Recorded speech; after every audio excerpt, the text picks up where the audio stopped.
Assembly Chamber. Sound.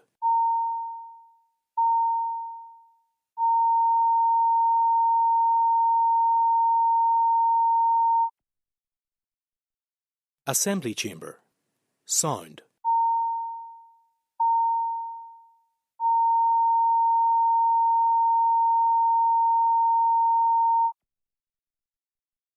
Assembly Chamber.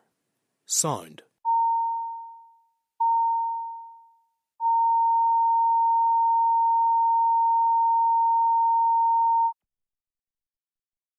Assembly Chamber. Sound.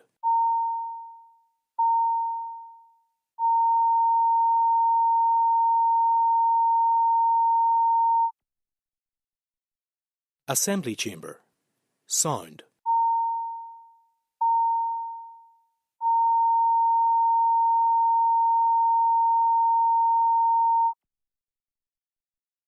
Assembly Chamber. Sound.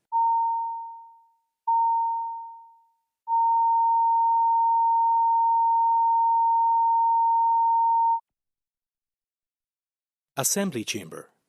Sound.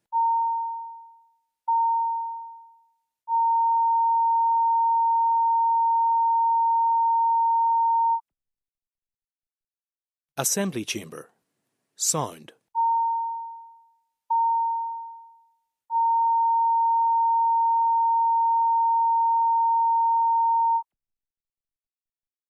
Assembly Chamber. Sound.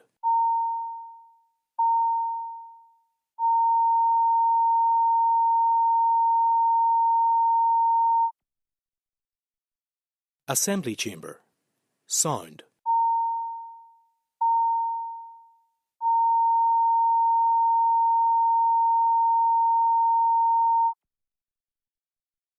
Assembly Chamber. Sound.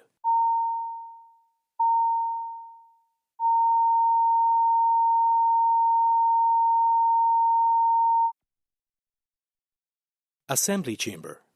Sound.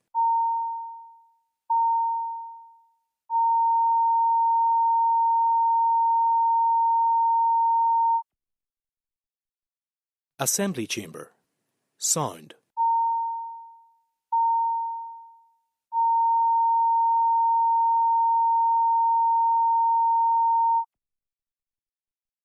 Assembly Chamber. Sound.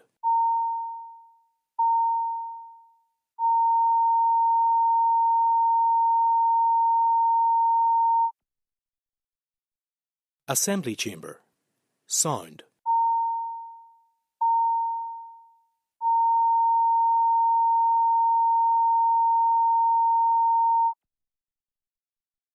Assembly Chamber. Sound.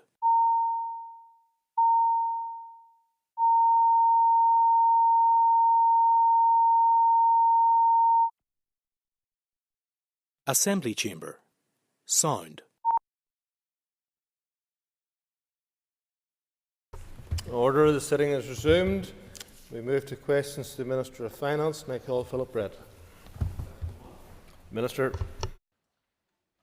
Speaker, with your permission, I will group questions 1 and 15. As the member will be aware, I have already established and appointed members to the Interim Public Sector Transformation Board. This followed cross-party executive agreement to my proposal for the Transformation Programme and the Interim Board on the 9th of May. This was necessary in order to deploy the £235 million of ring-fence funding contained in the Executive's financial package. The Interim Public Sector Transformation Board, chaired by Jane Brady, Head of the Civil Service, held its first meeting on the 21st of May and has made significant progress in its work since that time. The Interim Board is a non-statutory body whose role is to provide recommendations to me as Finance Minister on proposals it considers to be transformative. The terms of reference for the Interim Board is a matter for negotiation with the British Government. The terms of reference, once agreed, will confirm the membership of the Board going forward, and where I am also clear that these must respect devolved decision-making on transformation. There have unfortunately been some delays in reaching agreement on the terms of reference, in part given the change in the British Government. However, my officials have repeatedly pushed to have this issue resolved, and I am pleased to report that I have now considered a draft terms of reference provided by my officials following their engagement with NIO counterparts, and I have shared the draft terms of reference with my executive colleagues for their consideration before I engage with the British Secretary of State to agree the detail of those, after which, of course, I will update the Finance Committee and the Assembly. Mr. Brett. Thank you, Minister, for that update, and I agree with you that the role of the board is to advise. But do you have concerns, Minister, at the decisions taken by the Public Sector Transformation Board to streamline the 47 bids that were received down until 29, which then reached your desk? And that's a decision that they made to make 18 projects not taken forward to the next stage. Does she share my concern that this board is making decisions by people who are not accountable to this House and should be taken by you, Minister, and not by unelected civil servants? Minister. So the Executive obviously will decide which proposals are funded based on my recommendations, and the role of the board is to provide advice to inform those decisions, not to take those decisions. So the board is working under a very clear direction and criteria set by and agreed by the Executive to assess and determine what proposals are in fact transformational, and it will then of course be for the Executive to decide which of those go forward for funding.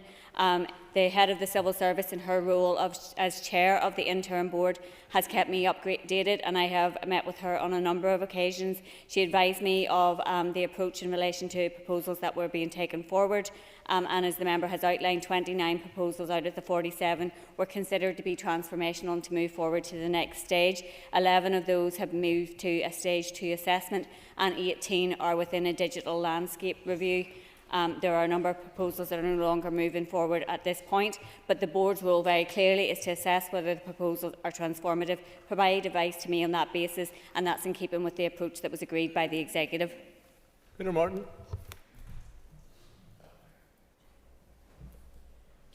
Question number 2? No. Question 15. Apologies, Mr. Speaker. Question 15. No, you're supplementary, please.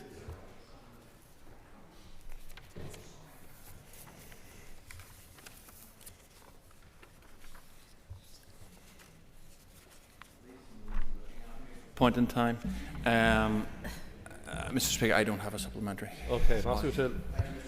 Minister, your answer to Mr. Brett did throw up some more questions. You say that decisions haven't been taken, but by definition, if projects and bids are being ruled off are being taken off the table by this board, which includes, by the way, the Permanent Secretary of the Northern Ireland Office, which is pretty dubious when it comes to devolution, that is by definition making a decision. So, can you be clear? When are these proposals actually going to be brought to the Executive? When are we going to have a final indication of what the Transformation Fund is actually going to fund? Because at the minute we're hearing lots of contradictory things. Minister. The interim board, as agreed by the Executive, its role is to filter proposals that have been put forward by departments that they consider to be transformative and remove those that they don't consider to be. That's on the same basis that officials provide advice to ministers on a range of issues.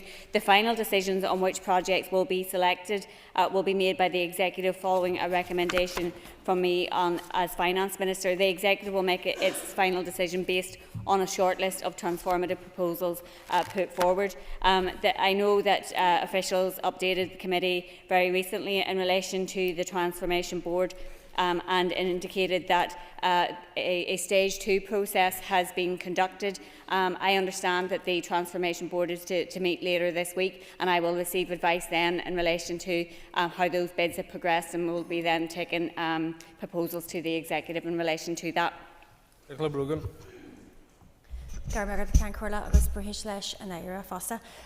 Minister outline how confident she is that this new approach to funding will be successful? So it's my ambition that this approach to transformation will help to drive innovative thinking within departments to help our services become more sustainable and efficient going forward. That's why the Public Sector Transformation Board encouraged departments to bring forward more novel proposals and outlined in their initial call that the risk of failure should not become a blocker to creative and innovative thinking. I want to maximise the opportunities for this funding, and I meet and correspond regularly with the Chair of the Interim Board, Jane Brady, in relation to the progress of the programme. I encourage the interim board to be flexible in its approach and to reflect back to ensure that the transformation programme can adapt for the future rounds of transformation funding. I've raised directly with the Chair that I would like further consideration on how the programme can be widened going forward. The interim board has adapted its methods during this process. For example, it has placed importance on qualitative assessments of proposals. It is undertaking a landscape review for digital proposals, bringing in additional expertise, and it has engaged directly and in person with departments to test and to probe and help strengthen proposals to ensure the strongest possible proposals come back for consideration. I also understand that feedback from departments has been very positive and that departments have enjoyed the challenge of pitching for funding in this way, with a view to getting access to the much needed additional funding to help deliver public services. While we all know that the £235 million of funding that we have over 5 years for transformation will in no way tackle the magnitude of issues at hand, I think that it can be significant in helping to develop and implement a model of delivery which will also help stimulate wider transformation of public services. Nick Matheson. Thank you, Mr. Speaker, and I thank the Minister for her answers so far. If and when the Public Service Transformation Board is made permanent, will departments have further opportunity to submit new bids, given that the window of time initially was very short? Minister. So the board was set up on an interim basis while we were also considering an interim terms of reference, so that work is ongoing and I will hope to see progress in relation to that very shortly. The way the transformation funding is structured, it's on the basis of £47 million over for 5 years, each year over 5 years. So there will be further opportunities for departments to bid into that, and I would like it to be an iterative process so that bids can be developed, people can get feedback and develop them further, and that's the type of approach that I have encouraged the Transformation Board to take, that there is a collaboration and cooperation with departments to inform the best possible bids. Minister. My officials are conducting this recruitment exercise on behalf of the Executive Office. My departmental HR officials worked with officials from the Executive Office on the design of a competition for the post of Head of Regulatory Divergence Coordination at Grade 7 level. Details of the role are set out in the candidate information booklet, which was advertised on Monday the 7th of October on the NIC's recruitment website. Mr. Gosson. Mr. Speaker, £59,000 a year to fund a post dealing with divergence between Great Britain and Northern Ireland makes a mockery of the claims that the Irish Sea border has gone. Does the remit of this employee include monitoring the cost to businesses of severing our links with the rest of the United Kingdom? Mr. The Executive Office submitted the vacancy to NIC's HR. They would have included what the roles and responsibility of the post in the funding and headcount form that they are required to complete. Further discussions then took place between HR and the Executive Office to finalise and agree that, which includes the roles and responsibilities prior to the competition being advertised, and obviously trade unions were consulted in relation to that. So the full details of the responsibilities and roles for the post will be included in the HR candidate booklet.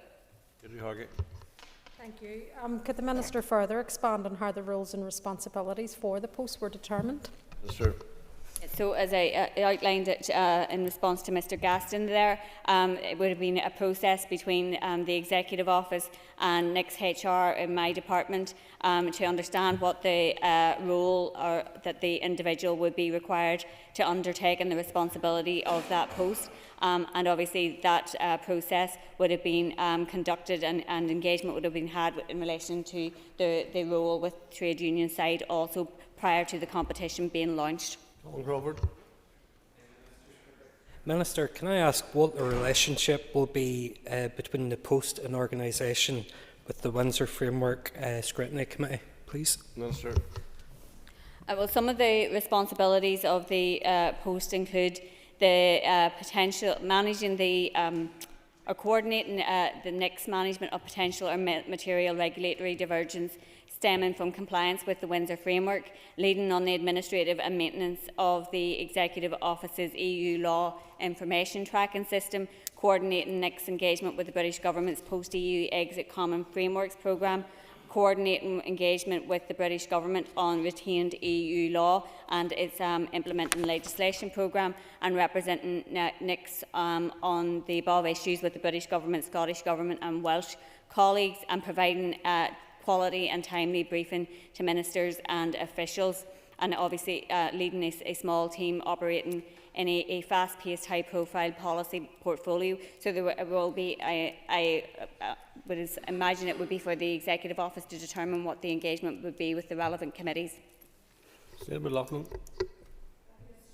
Minister, have you done any proactive work to ensure Invest NI, Intertrade Ireland and other relevant bodies have the funding that they need to promote and maximise dual market access? Obviously, the Economy Minister would lead in terms of engaging with those organisations in relation to their budgetary requirements, and that would inform his bids that he would be making in relation to both the budget and any monitoring rounds that are undertaken. And obviously it will be a matter for him as to how he makes those decisions in relation to how funding flows from his department.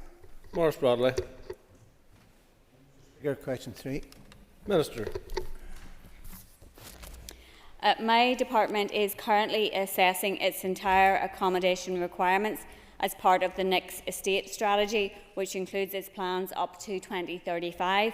The implementation of the hybrid working policy in 2021 has significantly changed how the civil service uses its estate and has provided opportunities to progress a leaner, greener and more modern estate suited to the needs of the civil service in delivering today's public services. It's important that we have a modern, fit-for-purpose and right-sized office estate that is a welcoming environment for people to work collaboratively. County Hall Coleraine is currently under-occupied. Therefore, a review of accommodations needs in that area will be undertaken over the next 24 months. This will be carried out in consultation with the relevant departments who occupy the building. Mr Bradley.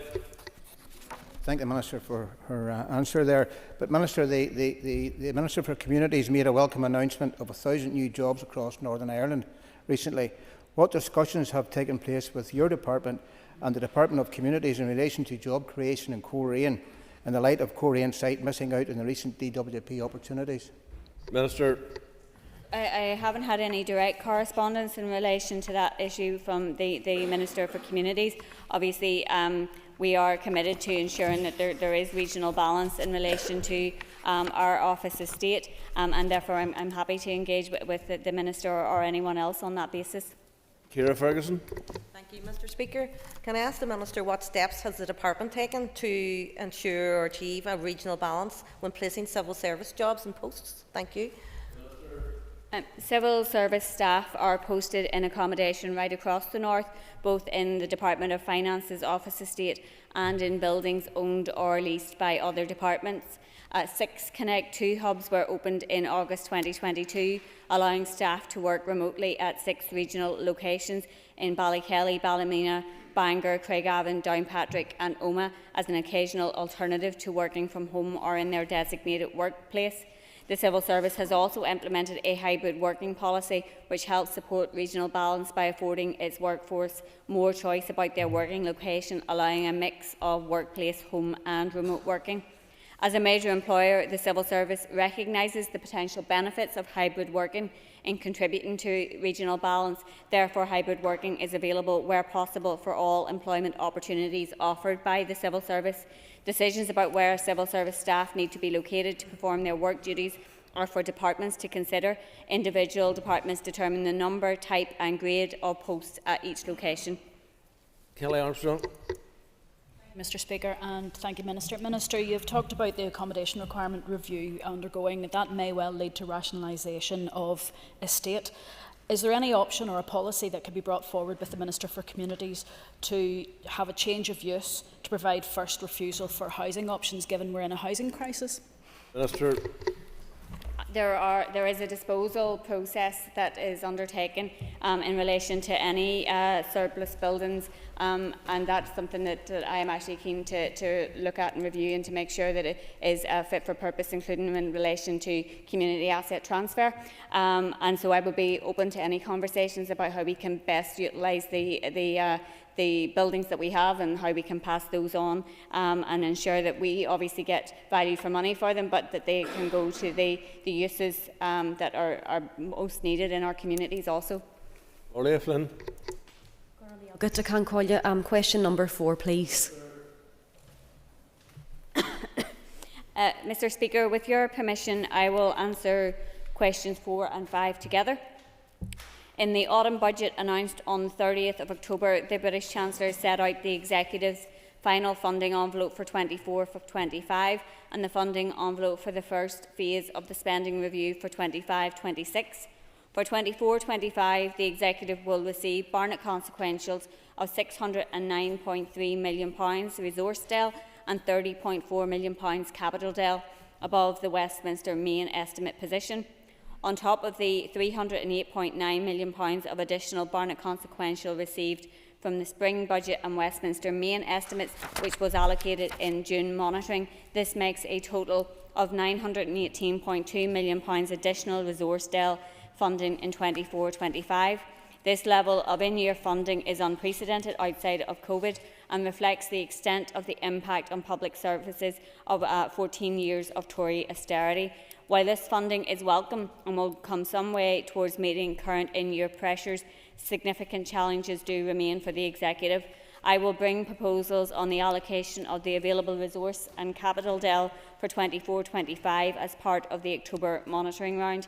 For 25-26, the Treasury has confirmed £609.3 million of resource DEL Barnett consequentials allocated in the autumn budget for 24-25, which will be baselined in 25-26.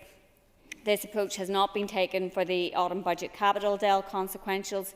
In addition, the Executive will receive Barnett consequentials for 25-26 of £600.9 million resource DEL and £270.8 million capital DEL, with a reduction of £4.6 million of financial transaction capital.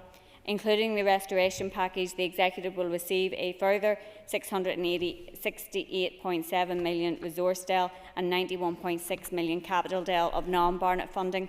I intend to bring proposals for a draft budget to the Executive in the near future. Unfortunately, as the Chancellor's announcement only covered 25-26, this draft budget will be for only 1 year. Going forward, I intend to move to multi-year budgets where multi-year spending review settlements allow. Thank you. You should have asked beforehand if you wanted to run over, but call Colin McGrath. Oh, sorry. Thank you, Mr. Speaker. When can we expect to see a draft budget for 25-26? With the funding envelope for 25-26 now announced, it is my intention, subject to agreement, to publish a draft budget by early December to allow for the full 12-week consultation before a final budget is agreed by the Executive prior to the start of the new financial year.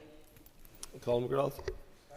Speaker, the Chancellor announced an increase in employers' contribution to national insurance, and businesses in Northern Ireland will have to pay that. The Chancellor also announced a reduction of 40% in business rates for retail and hospitality to help them offset that impact. Whether Northern Ireland businesses get that or not is down to yourself. Will you include a comparable rate relief for retail and hospitality in Northern Ireland in your upcoming reforms of the rate system? Minister. As I indicated yesterday, the changes to the rates relief in England for retail, hospitality and leisure has led to a reduction in our Barnett consequential for this year, along with some other rate reliefs that were removed or changed, of about £80 million. As the member will be aware, obviously we do still face significant issues in relation to our own budgets, including for this financial year, but also into next year.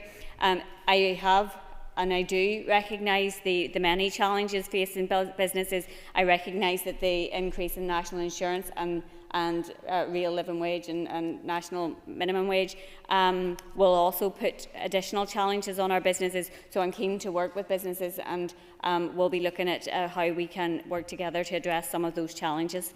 Jerry Carroll. New money or indication that there will be money to either mitigate or reinstate the winter fuel payment, or to mitigate or abolish the two-child tax limit? Minister. No, as I indicated yesterday when I was making my statement on the budget, I was disappointed that neither of those things were addressed in the British Chancellor's budget on last Wednesday, and I think that indicates that impact of bad decisions that are taken in Westminster on people here, and obviously with the continuing challenges to the Executive's budget, it is not possible for the Executive to mitigate every such bad decision. I would implore the Chancellor to look again at some of those issues, and hopefully we will see some additional work, particularly in relation to the two-child cap. Donnelly. Thank you to the Minister for her answer so far. Many organisations across Northern Ireland, including my own constituency of East Antrim, are reliant on shared prosperity funding to deliver services, very important services that affect all of our communities.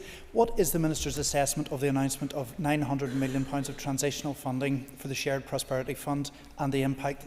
What impact will this have in Northern Ireland? Sir. So the allocation to the Executive for next year in relation to the Shared Prosperity Fund is as yet unknown, but the Ministry for Housing, Communities and Local Government advises that they will provide this information soon to give certainty to groups and projects who may be facing funding cliff edges at the end of 24-25. And of course we had continually made the case that we needed to have that certainty for those groups as soon as possible.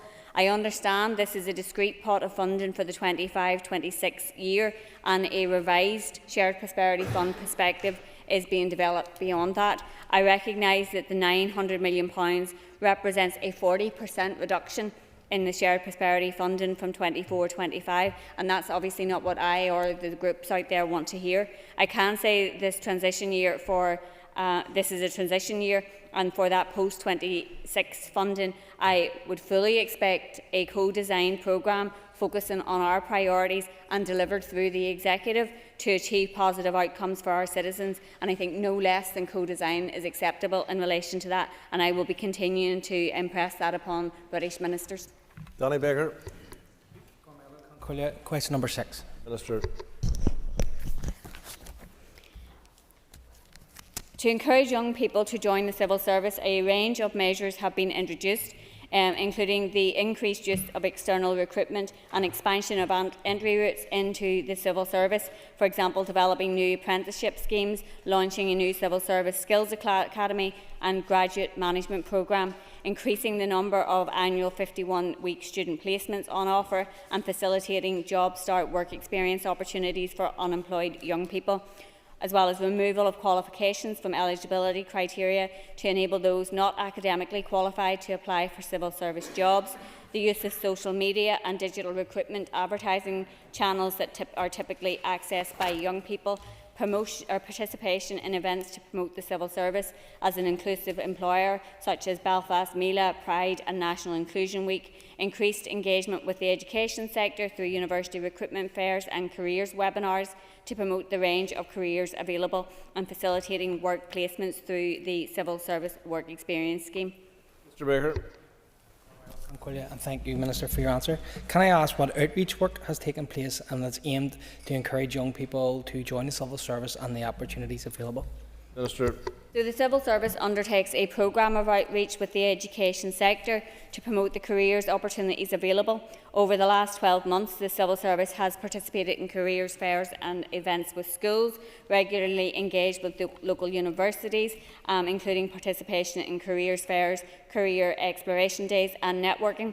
The Civil Service as an employer has also been represented at autumn careers fairs for accountancy, engineering, science, tech and ICT, law and economics, participated in careers fairs targeted to the wider job-seeking market, including those under the age of 35, and started to develop an A to Z video series of civil service careers, which will be used to promote the variety of jobs and roles and better explain the types of jobs civil servants do.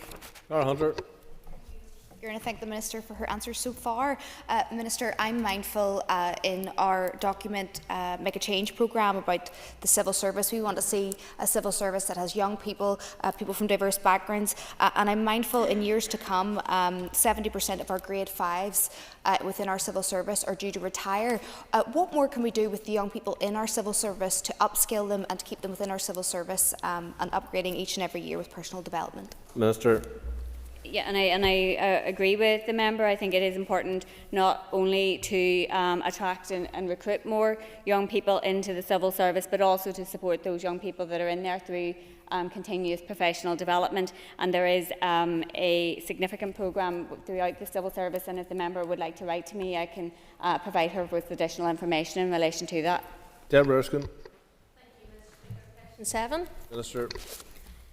Following my invitation, the Chief Executive of the Financial Conduct Authority will be travelling to Belfast to meet with me and attend the banking roundtable that I will be hosting later this month. I will be using this meeting to call on the Financial Conduct Authority Chief Executive to use all the powers at his disposal to ensure proper access to cash and banking services for citizens right across the North.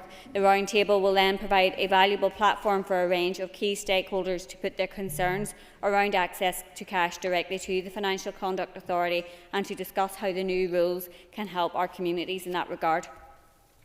Ms. Erskine. Thank you, and I thank the Minister for her answer. I welcome the fact that the roundtable will be happening, and the Minister will know that I've asked about this before because banking in facilities in rural areas are vitally important. I did note that since the rules were confirmed in July, Link, which manages the UK cash access and ATM network, has reassessed the needs of local areas where banking facilities have changed. 15 communities which previously were not able to receive a banking hub will now get one. None of those are within Northern Ireland. Will she be making the case to the FCA when they come to that round table? Lisnaskea is a prime example in my own area which needs reassessed. Minister.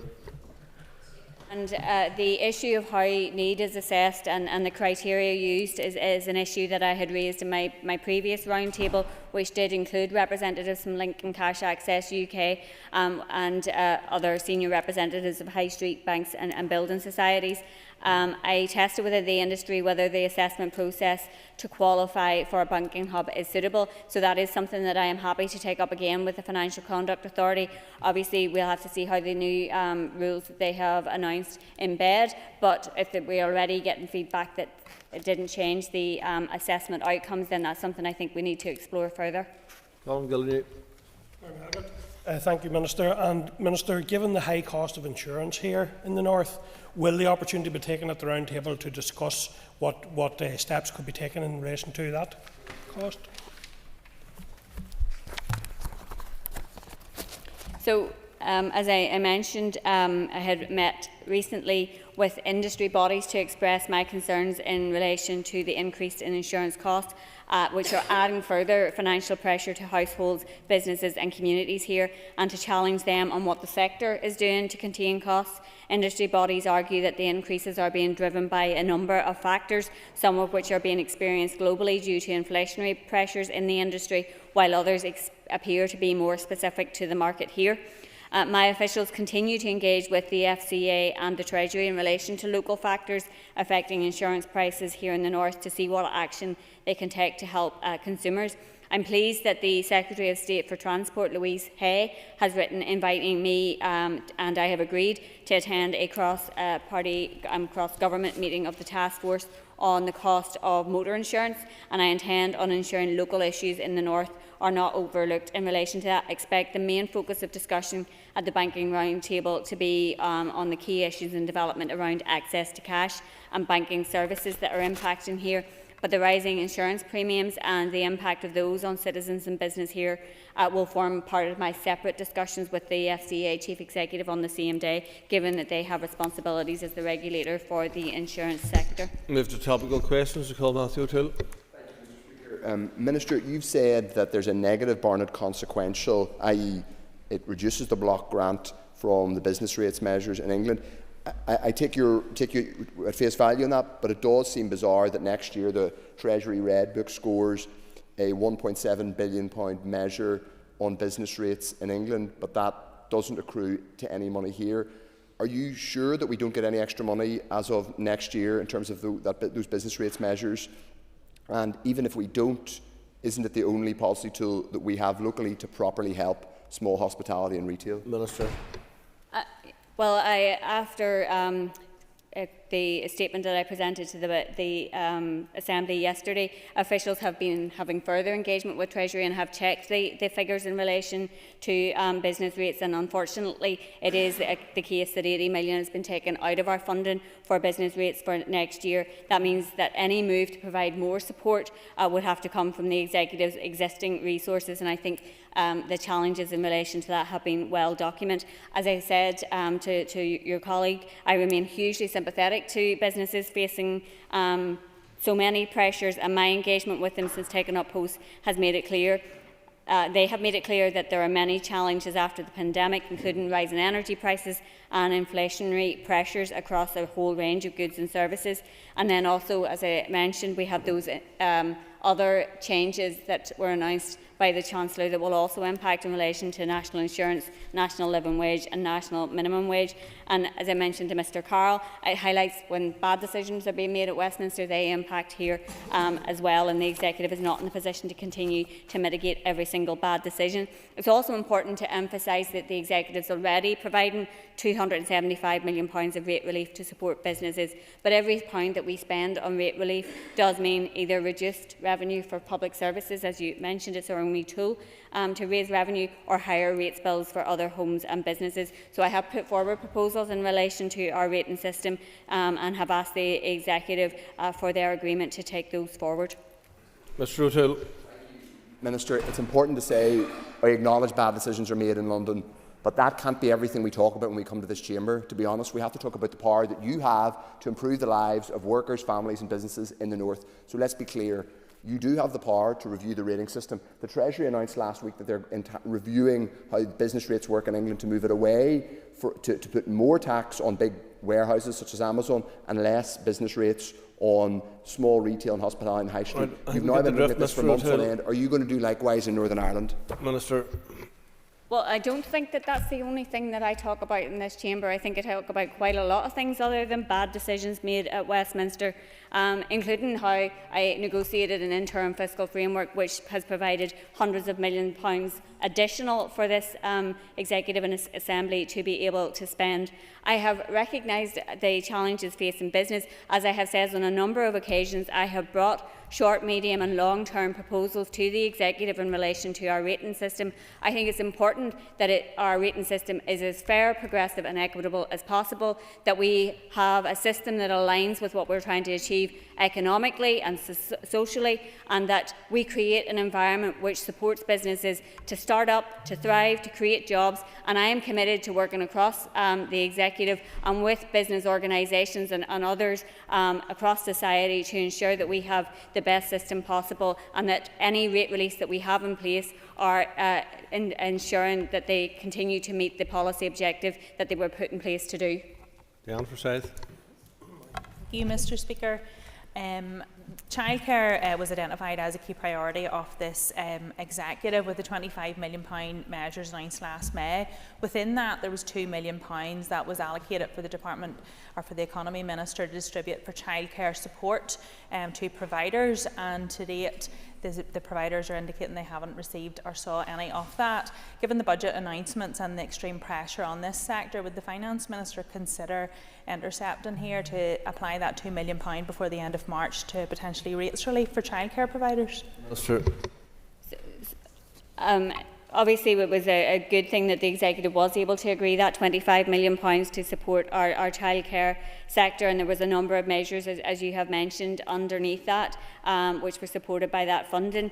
I would be happy to engage with the member and with other ministers in relation to ensuring that funding is utilised. So if you perhaps want to write to me in relation to that specific issue, and we can pick it up from there. very much, and I thank the Minister for her response. Just again, with a number of the workers in the childcare sector being on the lower pay, the minimum wage increase will have a significant impact on them, and a huge concern coming from the sector is this is going to have to be passed on to parents as well. So it would be great to see some sort of relief and assurance that £2 million meets the demands. Minister. Yes, and I know that the member and I have discussed rate relief for the childcare sector on a number of occasions, and it's something that I am open to considering if the Education Minister wants to bring forward proposals in relation to that as part of the childcare strategy. So that remains my position. Peter Martin.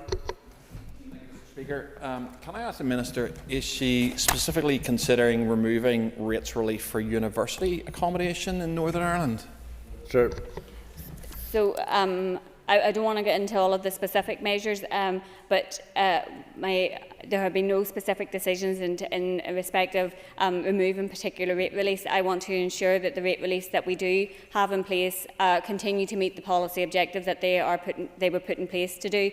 Obviously, there are proposals with the executive, and I would hope that I would get support from executive colleagues in relation to taking those forward. Mr. Martin.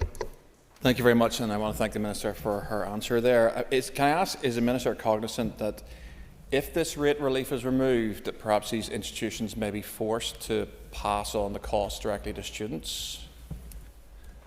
Said in my previous answer, obviously there has been no decision taken in relation to specific measures, and it would be for the executive to take those decisions, because something like that particular rate relief measure would be considered cross-cutting, and obviously every single rate relief measure will have an impact on the organisations or businesses or individuals that are receiving it, and that's why it's important to review and to have a look at each of them.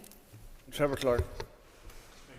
Mr. Speaker, and can I thank the Minister for her answers thus far. Many of the questions today, Mr. Speaker, has focused around financial problems for businesses, for universities and for individuals, and appreciate the Minister is very busy.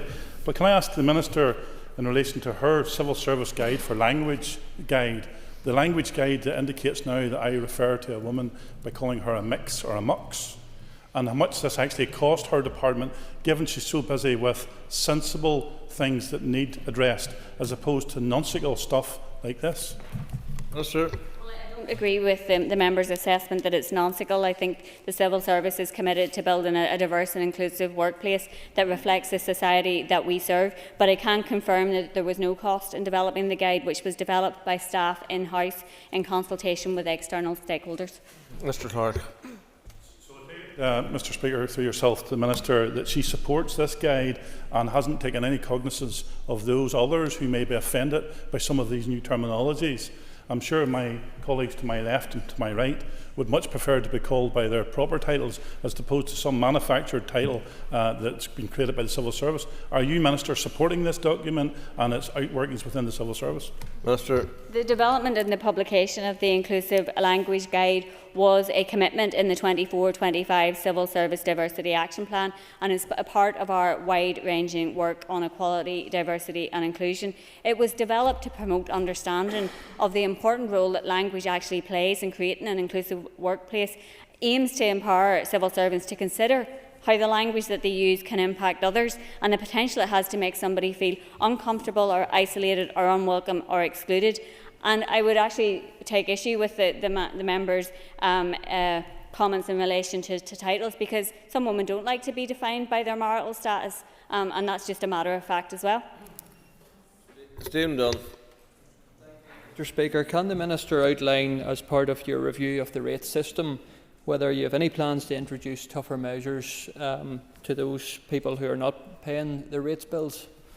Minister. So that we do have in place robust billing, collection and recovery processes to maximise rate collection and to reduce rate and debt.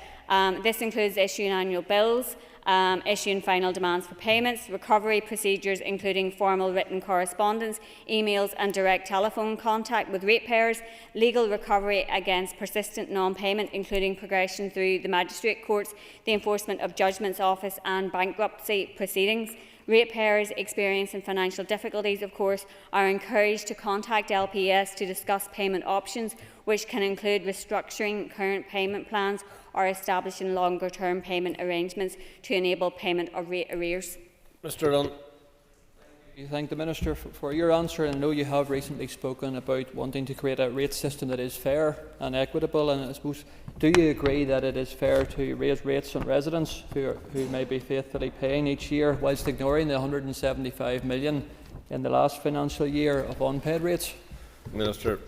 I don't think it would be fair to say that we have ignored the unpaid rates. In fact, the Department has in place a range of measures to tackle rate and debt and to reduce rate and debt, and it is something that we have set targets against and which the Department is committing to address. But it can be quite difficult to recover rate and debt as well, and there are a number of situations where it can be near impossible to obtain payment of outstanding rate debt. So it's a process that's ongoing, and that we are putting resources into ensuring that we maximise the recovery of rate debt, while also ensuring that rate bills are paid as well.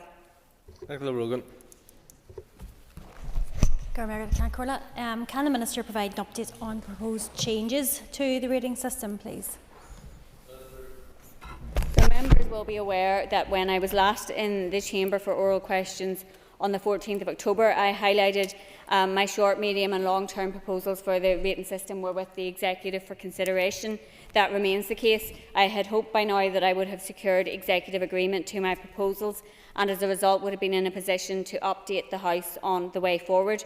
Every pound that we are spending on rate relief means reduced revenue for public services or higher rate bills for other homes and businesses, and in that context we must make sure every rate support measure is achieving the desired policy outcome and is delivering for citizens and businesses. That's why the proposals I brought forward outline my intent to look at every rate support measure legislated for by the Executive. It's important to stress that this review does not mean removal. I intend to begin first and foremost with small business rate relief, given its integral importance to our economy and small local businesses. And I think, given the number of questions today about the impact of decisions in the autumn budget, that is timely. I'm also conscious of member support in the House yesterday for the rejuvenation of our high streets and town centres, and I want to build on work with executive colleagues on the reintroduction of the Enhanced Back in Business scheme, and look at how we can help tackle the blight of vacant properties in our towns and cities in conjunction with other executive ministers and local councils. The Executive is now fast approaching a critical juncture to reach decisions on these matters to provide sufficient time to deliver changes to come into effect for April 2025. So I hope the Executive will come to a decision quickly on my approach for the short, medium and long term, and help me get on with the job of making positive reforms to our rating system that are reflective of the economic environment that we are in. Ms. Brogan. Thank you, Cancorla, and thank you, Minister, for your answer there. Does the Minister, Cancorla, believe that the rating system can support the rejuvenation of town centres? All of us want to see our town centres and shopping areas thriving, and I think it's very clear the difference a bustling business can make to a once empty property on the main thoroughfare of the town. The Enhanced Back in Business scheme, when it was reinstated in May, aims to bring vibrancy, footfall and investment back to our high streets. My aim is now to build on the success of that scheme and look at how we continue to tackle the blight of vacant properties by working alongside executive colleagues and commercial stakeholders to help progress the regeneration of high streets and grow a sustainable decarbonised built environment underpinning the rate system. I was heartened listening to the debate yesterday on the rejuvenation of high street and town centres. Many of the areas touched upon, including detail on how we can help enhance access to cash, recognising consumer preferences are changing, and how to strategically address the issue of long-term derelict properties from a rating perspective, are contained within the proposals on my strategic roadmap on the rating policy. This is currently with the Executive for consideration. My officials are working in partnership with a number of councils on the area of vacant units, including ascertaining the barriers to getting vacant properties reoccupied and brought back into use. In terms of reducing the level of empty properties rate relief, that is something that I want to progress, but it needs to be sequenced with the other initiatives that I had referred to help create the optimum environment for reoccupation, redevelopment or reuse. Given the cross-party support in the Chamber yesterday for these areas, I hope my ministerial colleagues will be supporting my proposals in this regard. That brings to conclusion questions to the Minister of Finance. We now move back to the education debate, and I call on Nick Matheson to wind on behalf of the amendment. Thank you, Mr. Speaker, and I'm glad to have the opportunity to wind on the Alliance amendment to this motion. While the original motion was highly critical of the RAISE programme's current approach to targeting and expressed no confidence at all that it would meet objective need, it did seem clear from the debate that there was some level of agreement on at least the principle that tackling educational underachievement should be a priority for the Education Minister. The disagreement really was largely not around whether this is investment that we should be making, but it is about how the programme should invest that and how the money should be targeted. So I suppose to an extent we have a starting point of some sort to work with. I don't want to sort of rehearse all of the debate in terms of all of the contributions, because I think there was broadly agreement on that point, that the investment is welcome and that we want to see educational underachievement tackled. I did just want to speak briefly to some of the comments made by the Minister. The Minister was very clear in his comments that social disadvantage and poverty and deprivation, that is not the sole measure by which we can measure the likely prospects around educational attainment. And I don't think anybody was claiming in the debate, I don't think across all the parties, that it is the only measure, but I think the point was being made that it is the measure that is used in almost every other intervention that the Department makes, and it is the measure that in the Department's own research this year on the back of the Fair Start recommendation that still came back as saying that free school meals entitlement until we come up with a better measure, and I think the jury is out as to whether what the Department has come up with is indeed a better measure, that it should remain the one that is used. So as was set out by my colleagues already, our amendment really just sought to find a pragmatic way through these issues. We agree that socio-economic background is the clearest and most straightforward way to measure likely future educational attainment.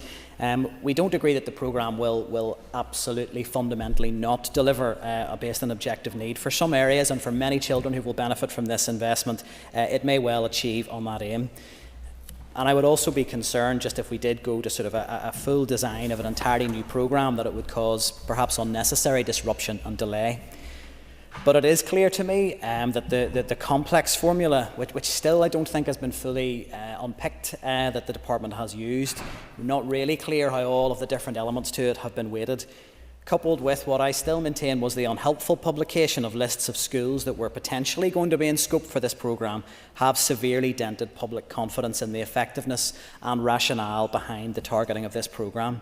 So I think at the very least the Department needs to reset the narrative and to clearly articulate how we've ended up in this place where confidence in the scheme is so low, when really it should have been something that we were all collectively welcoming. So research does show that free school meals remains a reliable indicator of educational attainment, and I just worry that the more layers and the more nuance we add, that perhaps the more complicated we make the picture. And colleagues had already referred to Northern Ireland Audit Office report in 2021, which shows that throughout a child's journey through the education system, that free school meals entitlement remains a reliable guide as to future prospects in relation to educational attainment. And I think it has been welcome in the debate, and I want to highlight this, that it has been very clearly articulated this is not a schools-based programme. So I think, hopefully we can maybe put some of that to bed, that this should not be pitting one school against another about who's in and who's out. I think we can hopefully all agree that that publication of the list was really just a deeply unhelpful intervention from the Department. It is welcome that local communities are going to receive investment and be able to make their own local decisions around how to direct that investment to improve educational outcomes. And any locally targeted programme will undoubtedly create winners and losers. That is unfortunately inevitable. There's no way 20 million will reach every child in Northern Ireland. But I think the challenge that we are facing here is that in relation to the RAISE programme, people simply do not feel confident that the reasons that have been given why certain areas are being targeted and others are not are clear. And that's why we're calling on the Department at this early stage to review the criteria, If areas are excluded where we see the highest levels of deprivation being exhibited, then they need to look at this again, and we need much clearer, much more robust reasons as to why this is the case. And if needs be, the Department needs to make the necessary changes to ensure that those living in our most deprived communities benefit the most from this funding. When officials came to committee before recess to discuss this issue, they were at pains at that stage, as was the Minister today, to emphasise that decisions were not about excluding any particular area, but they were rather to focus very clearly on educational attainment rather solely on socio-economic deprivation, and also to avoid duplication. I think the fact that we're debating the same issues today in almost exactly the same terms as they were rehearsed in committee suggests that members have not been fully persuaded on these points. So I would just summarise by saying that I hope that the amendment receives support today. I think it would present, if supported, a welcome reset of the debate. If the Department can come back in a timely fashion to update both this House and the committee on what it has done to address these concerns, to review the criteria and to ensure that the resource, this much needed 20 million investment, is going to the communities and to the children and young people who need it most, then we could maybe revisit this with confidence that needs will be met based on objective need. Thank you. Thank you. I now call Danny Baker to conclude and wind up the debate on the motion, and you have up to 10 minutes. I want to open my remarks today by putting on record my thanks to many outstanding schools, teaching and non-teaching staff, to our community and voluntary sector who on a daily basis strive to help children and young people reach their full potential despite the disadvantages many pupils face. A wide range of research shows that there is a strong link between persistent educational underachievement and socio-economic background.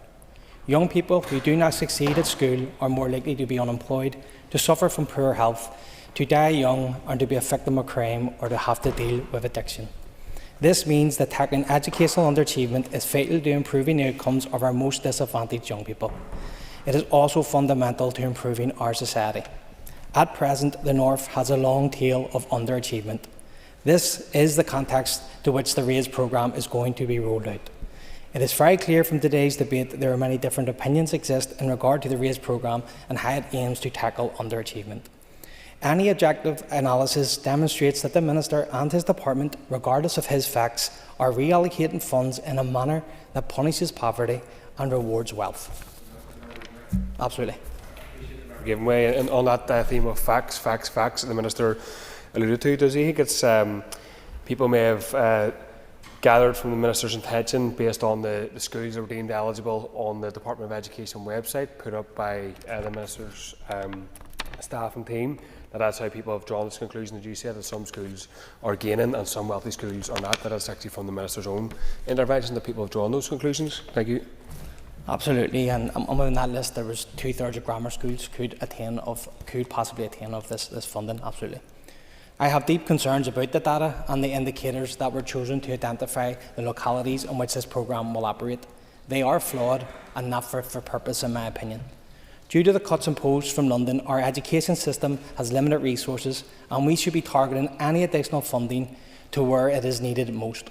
The need to tackle poverty, social inclusion, and patterns of deprivation based on objective need is woven into the Good Friday Agreement. However, it is evident that the Department is moving away from targeting objective need by putting less emphasis on tried, tested, trusted indicator of socio-economic status, free school meal entitlement. This is despite the fact that research commissioned by the Department recommended that the use of free school meal entitlement should not be replaced as the primary indicator of disadvantage. The RAISE programme promises a whole community approach to reduce educational disadvantage. However, this is clearly not the case, when many of the most disadvantaged communities have been left out. The Minister has focused on directing much-needed funding away from communities, children and young people who need it most. The emphasis on geography has been to the detriment of an emphasis on objective need. There is also a concerning over-reliance on GCSE results in determining eligibility for the RAISE programme, even though a wide range of evidence demonstrates the value and importance of early intervention. If we are serious about tackling educational underachievement, then we first must accept that poverty is the biggest indicator of it. The RAISE programme does not have this principle at its core. We still don't know who came up with this new formula. The expert panel has been referenced several times today. I would like to know what role they had, if any, on designing the eligibility formula. Yep. I thank the member for giving way. And in his long recitation of his facts, the Minister didn't at any stage tell us what weighting was given to each of his criteria, nor did he give any facts about the involvement of the Fair Start panel in the development of this model. Would you agree with that point? I 100% agree, and we can get them answers at committee earlier. We need a comprehensive plan that will deliver on objective need by giving poverty and deprivation the weight they deserve when determining what areas are eligible for funding or inclusion. Ultimately, the Minister must ensure that children and young people who need help and support the most get it. No one here is advocating for this funding to go by the wayside or to scrap this programme. As my colleagues have said, it is time for the Minister to go back to the drawing board. The new formula is flawed, and we all know it. We still don't know what the Minister's plan is because labels are not facts. Go on, Margaret.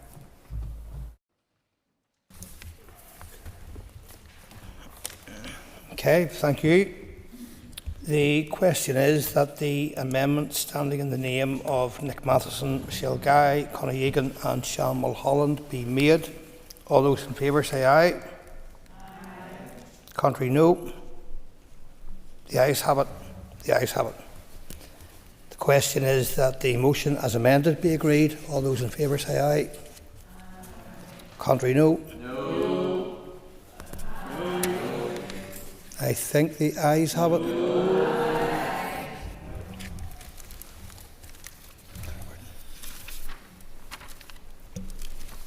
Okay, clear the lobbies. The question will be put in 3 minutes.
Okay, members, order.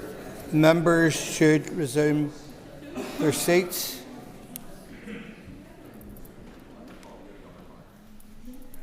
Order, members. Members, the question is that the motion as amended be agreed. All those in favour say aye. Aye. Contrary, no.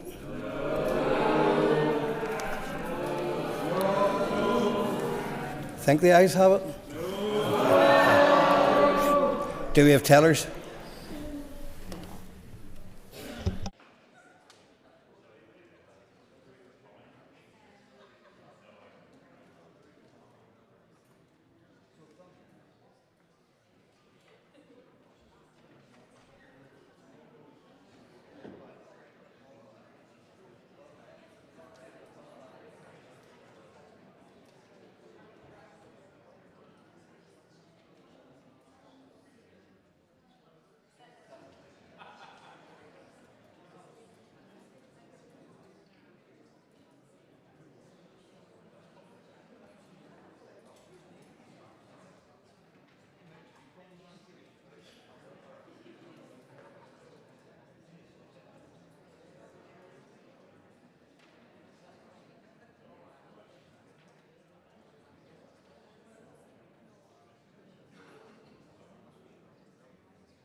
Okay, members, order.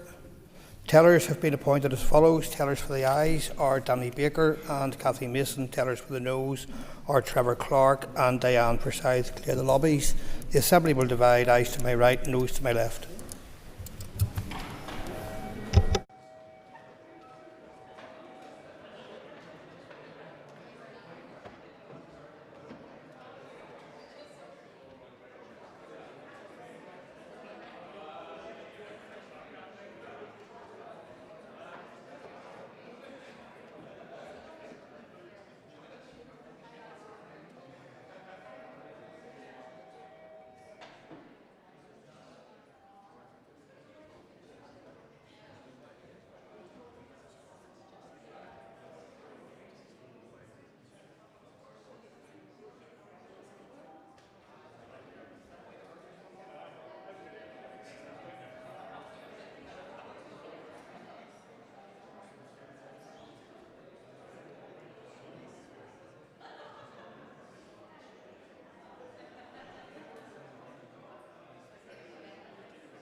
Secure the doors.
Members, order.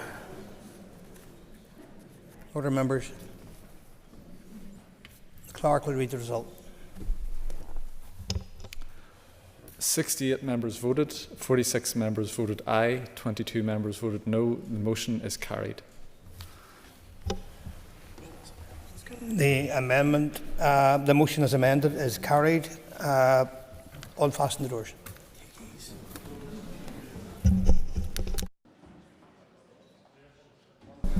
Members, take their ease for a moment or two before we move on to the next item.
Okay, members have received notice from the Minister for Communities that he wishes to make a statement.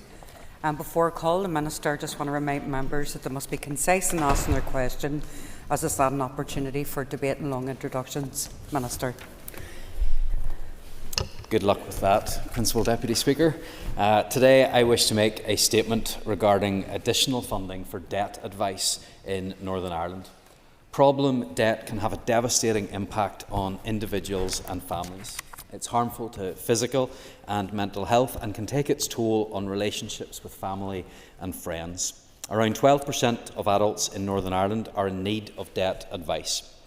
Only a small proportion of these people receive the advice they need, and they often seek it too late due to the shame and stigma that is often associated with it. I believe it's important that we do all we can to highlight the importance of seeking help and ensure our debt advice services reach as many of those in need as possible. As Minister for Communities, I want to make sure that support gets to the right people at the right time. Debt advice in Northern Ireland is funded by a Treasury levy on the financial services industry, which is then ring-fenced for the provision of free debt advice services. The funding allocated from His Majesty's Treasury to Northern Ireland for the debt advice services is £2.08 million in 24-25. This is allocated by Treasury annually, calculated using a formula based on population and levels of need for debt advice calculated by the Monies and Pension Service. The Northern Ireland Debt Advice Service is managed by Advice NI via a grant agreement worth £1.53 million in 24-25. The service provides regional delivery. Local community-based debt advice is subgranted to local frontline advice organisations across 11 council areas and regional support. Alongside this funding initiative, the Department has recently increased the number of debt advisors working for the Northern Ireland Debt Advice Service from 30 to 34.5 in recognition of the increasingly complex debt landscape. However, due to an additional HMRC allocation and an historical miscalculation of the debt levy, Northern Ireland has an additional £1.3 million to spend between now and March 2026. Today, I am pleased to announce that I will be using this money to try something new. Madam Deputy Speaker, I don't believe that the Executive or my department have all the answers, or that we have a monopoly on expertise in this area. I also believe that local government has a role to play in the provision of some of these services, and that there are many local organisations who are already playing an important role in this area and who can help us deliver the services that people need. Therefore, I am pleased to announce the launch of the Integrated Advice Partnership Fund. This new fund will complement my department's existing £6.6 million of annual regional and local advice funding, which goes out to a range of partners, including Advice NI and community advice providers. The £1.3 million fund will be delivered in partnership with all 11 district councils in Northern Ireland to improve the uptake of free, high-quality debt advice in accessible locations. It will support early intervention and the development of local solutions. Our debt landscape is evolving, and advice providers are dealing with increasingly complex cases. I believe that local organisations who are closest to the communities that they serve are best placed to meet need. Therefore, I will provide this funding to local councils who will work with community advice providers and community organisations like Christians Against Poverty. Councils are at the coal face of the community and do a fantastic job of providing frontline services to our people. Therefore, I have allowed each council to have flexibility in how it chooses to use the funding within the objectives that will be set by my department. Projects will be required to demonstrate partnership working and delivery of debt advice in community settings, including face-to-face provision. By enabling organisations to work together, we can draw on their combined expertise to deliver tailored, responsive and targeted debt advice. This new fund reflects my commitment to using every pound to best effect. I want to make support available to people in every corner of Northern Ireland. By working closely with councils and community organisations, together we can ensure that those facing financial difficulties will be able to access the support they need when they need it. In conclusion, Madam Principal Deputy Speaker, the Integrated Advice Partnership Fund is an opportunity to ensure that debt advice is more accessible and effective than ever before. It represents another step in our efforts to provide meaningful and much-needed support to those faced with debt. I look forward to seeing the projects that will be delivered by this fund to test different ways of working and inform future advice delivery, but most importantly, to make a difference in the lives of people right across Northern Ireland. Thank you. Thank you, Minister. I call Daniel McCrossan. Thank you, Madam Speaker. Thank the Minister for the statement. I know the Minister's intentions are good with this statement. With 1.3 million, I'm sure he'll agree, is like lifting a pebble off a mountain in terms of the wider problem. Advice NI, I'm sure the Minister will agree, does a great job. Surely this funding would have been better spent invested in them and their services, because they could certainly be doing with it. Would the Minister agree? Always negativity from Mr McCrossan. This is a good news story, because there's additional funding that's going to be made available, first of all. Secondly, this is time limited. It's because mostly due to a miscalculation of funds that mean that we're getting this extra resource that is available. However, I am frequently told by members of this House about the importance of regional balance, of making sure that we spread of our resources right across Northern Ireland. And so I'm trying something new. I am using this opportunity that we have from this miscalculation and the additional funding that's become available to tie in the work, importantly, of local councils, but even more importantly, in my view, those other organisations that are already working in this area, that are working at the coalface, and that I think we have an opportunity to test whether there are additional models here again in the future. So, Principal Deputy Speaker, I actually believe that this is good news. It's something to be welcomed. It shouldn't be taken as a slight on anyone else, but in this department, I've always said we need to try new and innovative ways of actually making a difference, and that's what I believe we will do through the allocation of this funding in this way. Thank you. Minister, I call Colin Gildernew. Ask John Corley and thank the Minister for the statement, and I certainly want to welcome additional resource into this very important area.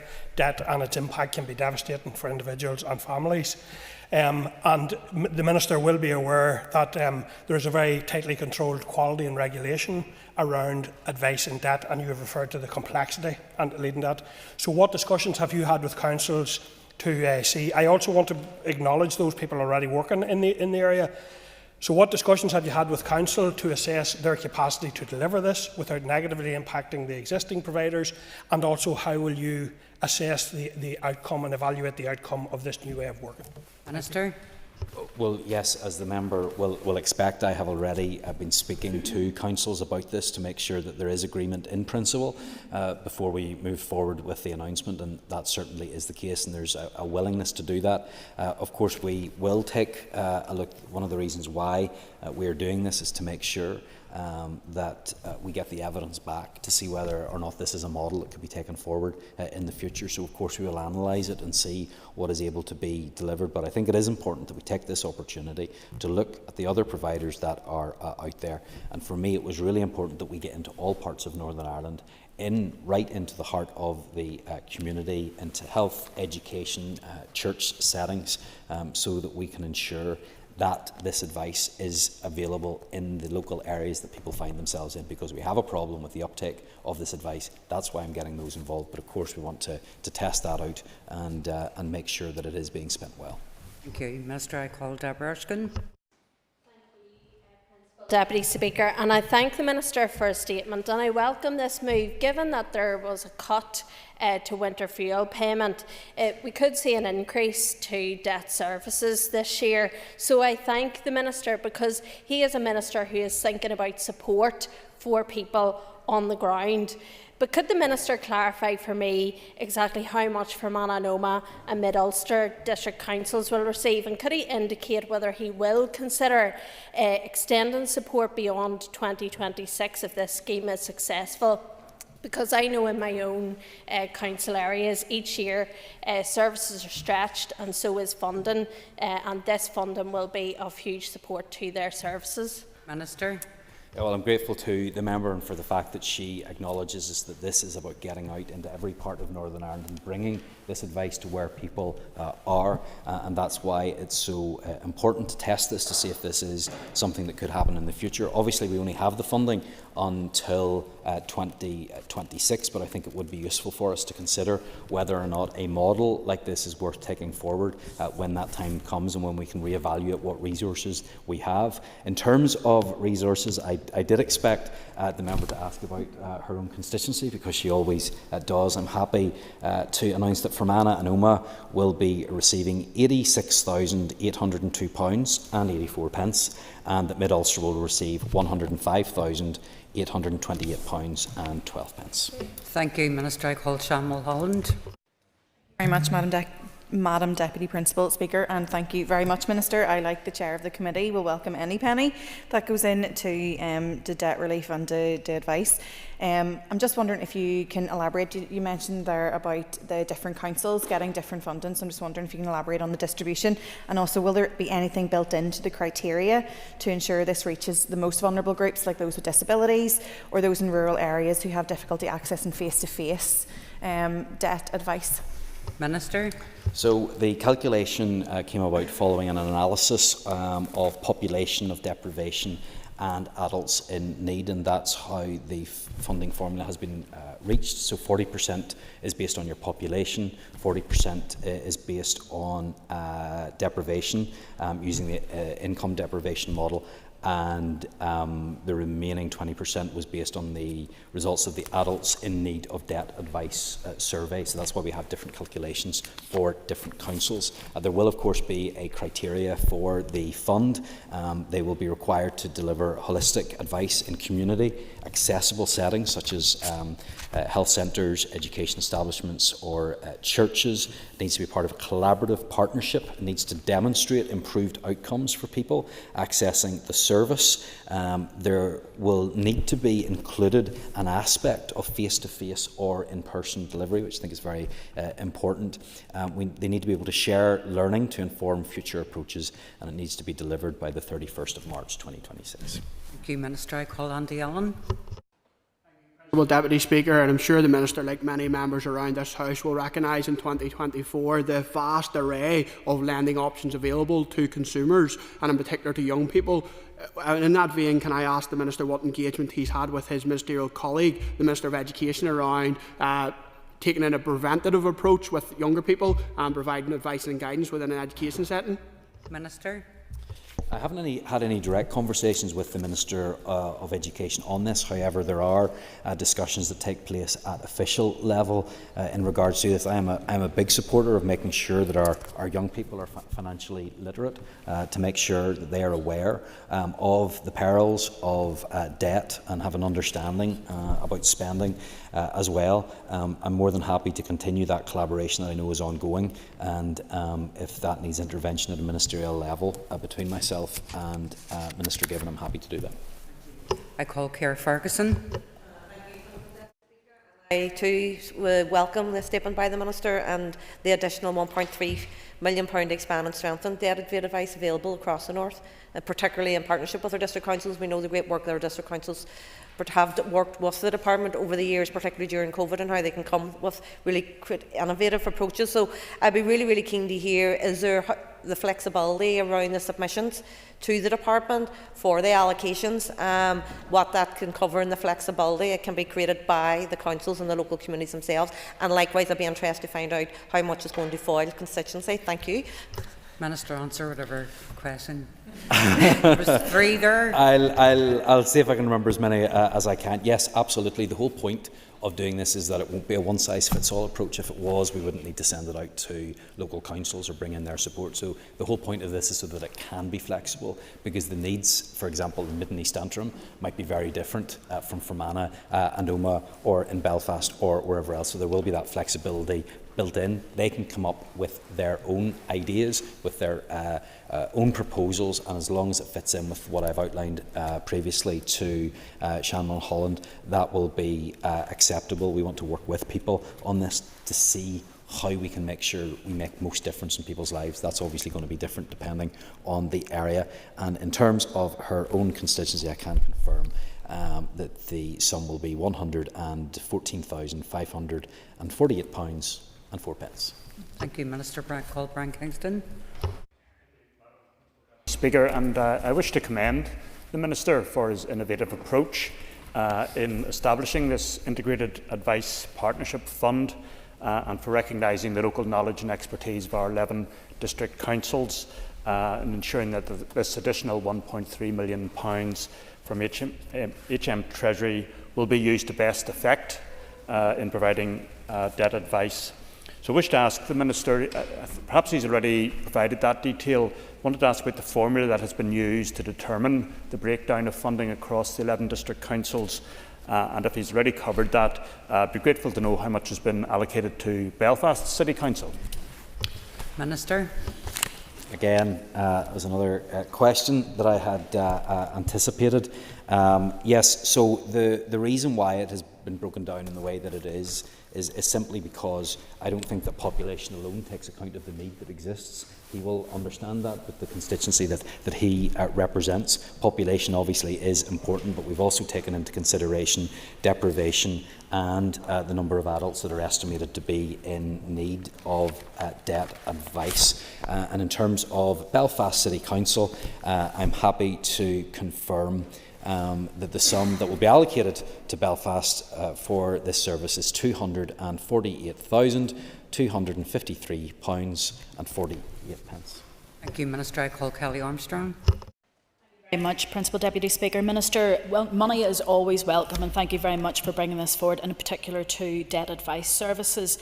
As you say in paragraph 3, only a small proportion of people receive the advice that they need.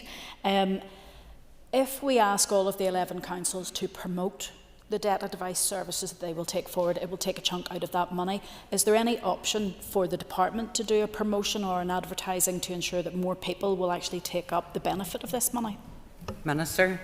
Well, I'm certainly happy to see what proposals the different councils bring forward and what we can do centrally in terms of promotion. And some of that can be done very cheaply, for example, on our social media channels and things like that. But part of the funding, there's an expectation that will be used for promotion of the services that are available. But again, that's another reason why it's good that we are bringing in the councils that will have their own reach and the other organisations as well that are already doing some of this work, and they will be in a position to promote that as well. I hope that members of this House will also take the opportunity to promote the services that are available. This is an issue, unfortunately, where people can often bury their heads in the sand. They can try to ignore some of these problems. What we need to do is tackle it head on, get in there early, help people early, because that's how we can make a difference in the longer term, and that's what I would encourage us to do with all of our constituents as well. Colm Alicia McHugh. Piúlascan Carla agus buíthas leis an air fásta for hinne the ratches. Thank you, Minister, for your statement. It's very, very welcome. Minister, you alluded to two different organisations now that provide that type of advice at the present time. And how can you ensure, we'll say that in the different areas and so on, that these organisations will work in tandem with each other to ensure that we maximise benefit in every respect? Minister. Well, I agree with what I think is the member's point, that we don't want people to be in conflict or in competition with each other. These are intended to be complementary, and I hope that that continues. And certainly the funding that is currently available for those other organisations will continue to be there. However, I thought that it was a useful way to use the resources to make sure that there are alternatives available here as well, perhaps reaching out further than those that are currently established, and that's what I hope happens. Thank you, Minister. I call Trevor Clark. Principal Deputy Speaker, and like others, Minister, can I welcome this statement, or like most of the others who's welcomed this statement thus far? In your statement you talked about, and I mean, our offices are all extremely busy in terms of people who are struggling, but in your statement you refer to right people, right time, and you also referenced Christians Against Poverty. I take it from that comment in relation to singling those out that you would put the value in the work that they have been doing in the past prior to this funding become available, and this will actually enhance the work they've been doing right across all of our communities. Minister. Yeah, absolutely, and I have to say I've seen firsthand the work of Christians Against Poverty in my own constituency, and I'm sure others have had similar experiences as well. I was delighted to be at a celebration event recently in my own constituency. Christians Against Poverty had celebrated 10 years of helping people, and I do want to, if I can, just take a moment to give a shout out to some people in my own constituency. Wendy and Sharon at Christians Against Poverty in Larne do a fantastic job of intervening and helping those and really changing lives, and I don't say that lightly. These are some people who are affected who find themselves at their lowest point in their lives, and we have fantastic organisations that come in and help and truly transform the situation that these people find themselves in. So it's absolutely the case that we should be wanting to support and link up with those who have a track record of making a real difference, and I think that's why it's so important that we have the councils that are there that can partner with those fantastic organisations and, as I say, make a difference in people's lives. Thank you, Minister. I call Gemma Dolan. Minister, this is sort of a follow-up question to your previous answer. So, as you mentioned in your statement, debt advice organisations like Christians Against Poverty and St Vincent de Paul already provide a fantastic debt advice service, but they, like many others, are struggling with the level of demand. So how will this announcement support them to deliver this service? Well, the councils will receive an allocation for the fund, and then it will be up to local councils to partner with those organisations that can make a difference. Some of those organisations are already doing fantastic work, and the link up between those can happen, and as long as they are able to deliver that holistic advice in community accessible settings and demonstrate improved outcomes for people, have that face-to-face and in-person delivery, and share learning to inform future approaches, they can get that support. Now, this shouldn't be taken as resource to help them carry out the work that they are currently doing.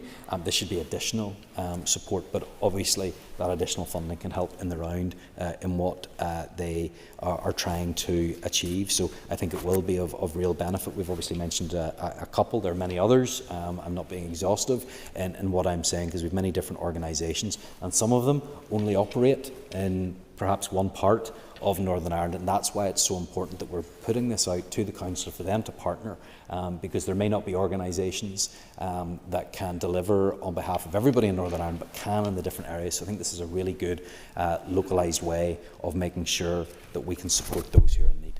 Thank you, Minister. I call Diane Forsyth. Madam Principal Deputy Speaker, and I thank the Minister for his statement. Very, very welcome at this time of financial pressures right across Northern Ireland, and very, very welcome to be able to use this money in this way. If I could ask potentially two questions. Newry Morning Down Council, I'm interested to know what would be coming in our direction, but to follow up from that, I would also be interested to know, whenever the councils make their proposal, what will the process be when they come back to the Minister for assessment in terms of making sure that vulnerable community sector and faith-based organisations have a fair shot from right across each council district. Minister. Yes, absolutely happy to answer those questions. First of all, Newry Morning Down will receive £134,498.16, and I know that will go a long way to helping those that are in need in that area, and that will be administered by the councils, and really I am trying to give the councils as much flexibility as possible.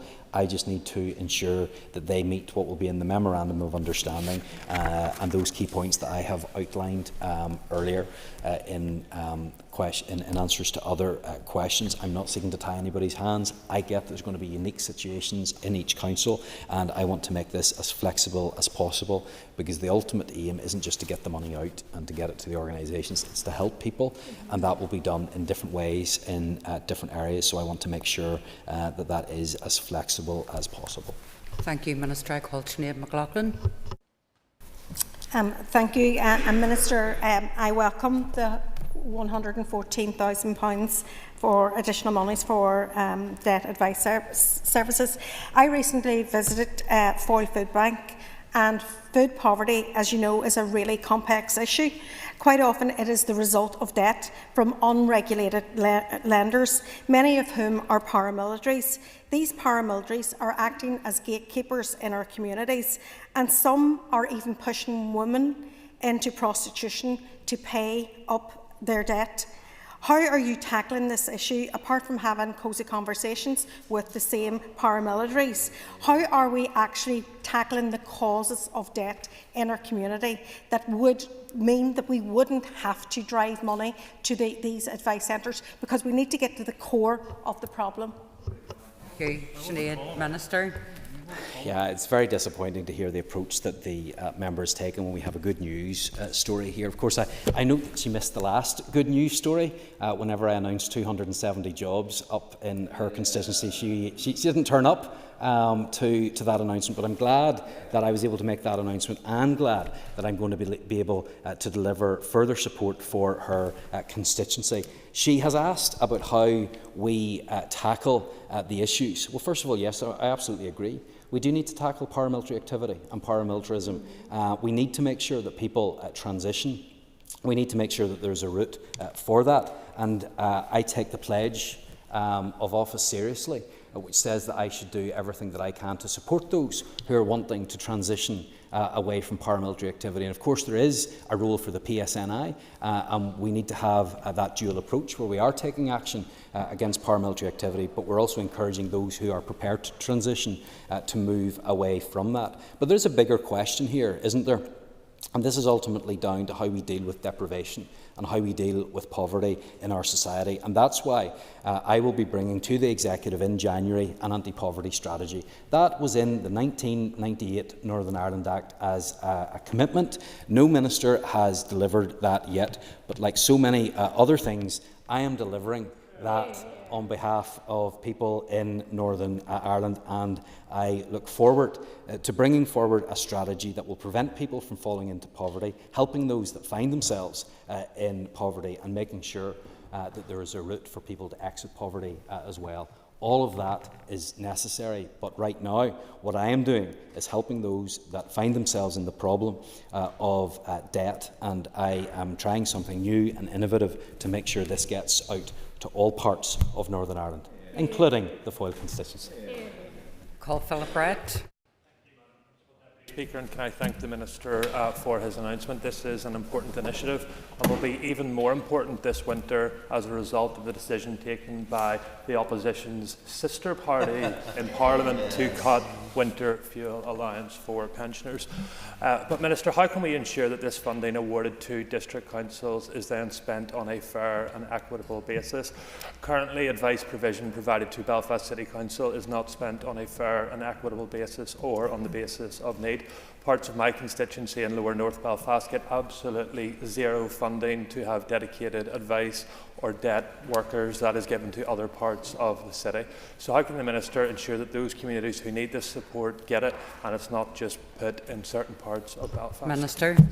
Well, I'm very disappointed to hear that is the case in Belfast City Council, and that absolutely should not be the way that it is done. I want to make sure that it gets to everybody who needs access to it in Northern Ireland, whatever part that they live in, and people should not be discriminated against on the basis of where they are from. And taking that comment on board, I will look at the memorandum of understanding that we'll have with councils to make sure that there is a fair and equitable distribution, because people will need this help. And he's absolutely right to highlight the fact that the winter fuel payment, which of course has been brought in by the Labour government, by the SDLP's sister party, has the potential to cause extra difficulty for people this winter, and it's right that we stood against that and made our opposition known to that, but now we need to make sure that we have help for those who are in need. Thank you, Minister. I call Harry Harvey. Speaker, and I am pleased to hear the Minister mention faith-based organisations. Does the Minister agree with me that faith-based organisations play a significant role in addressing many of the challenges facing our society today? And does he agree that the Government should work further with the sector to deliver on these issues?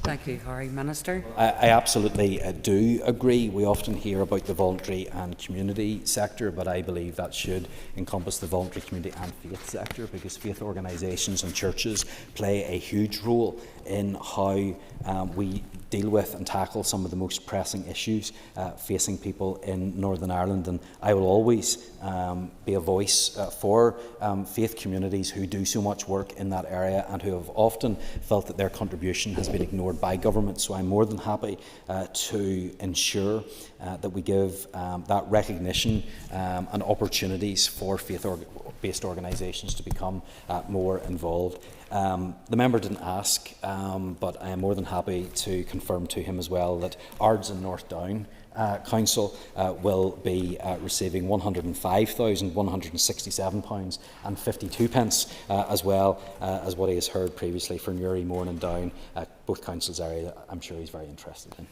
Thank you, Minister. I call Jerry Carroll. I wonder how far the 1.3 million will go, seeing the prevalence of debt in our communities. Can the Minister clarify whether that money includes training for new staff?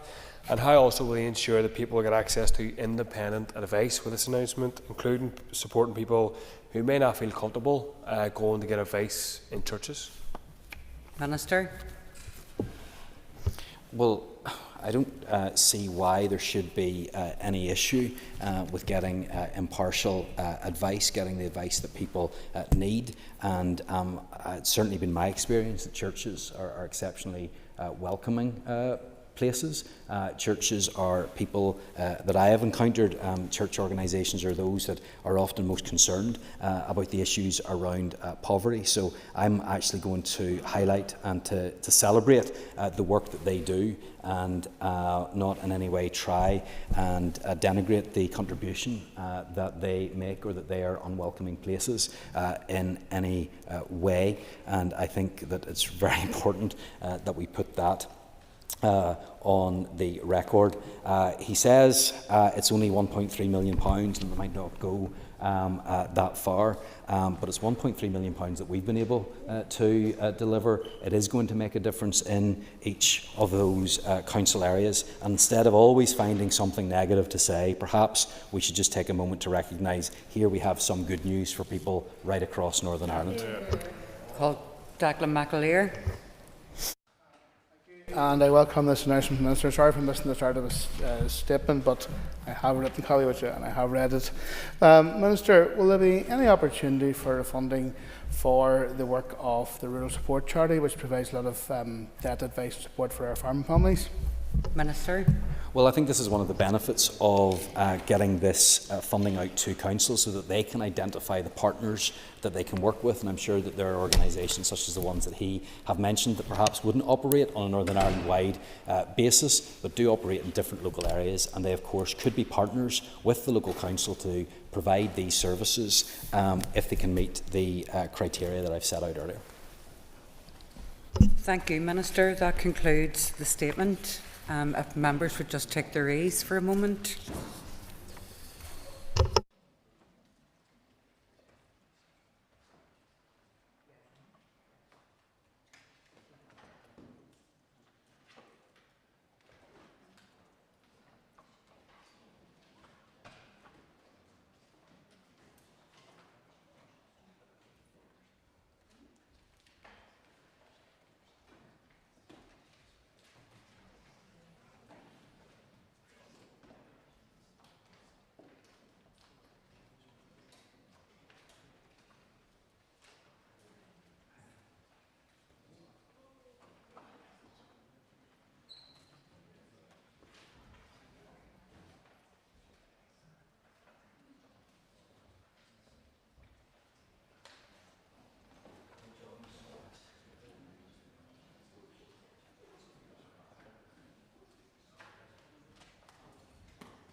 Okay, members, the next item of business is a motion on the implementation of RHI Inquiry recommendations. Clerk, please read the motion.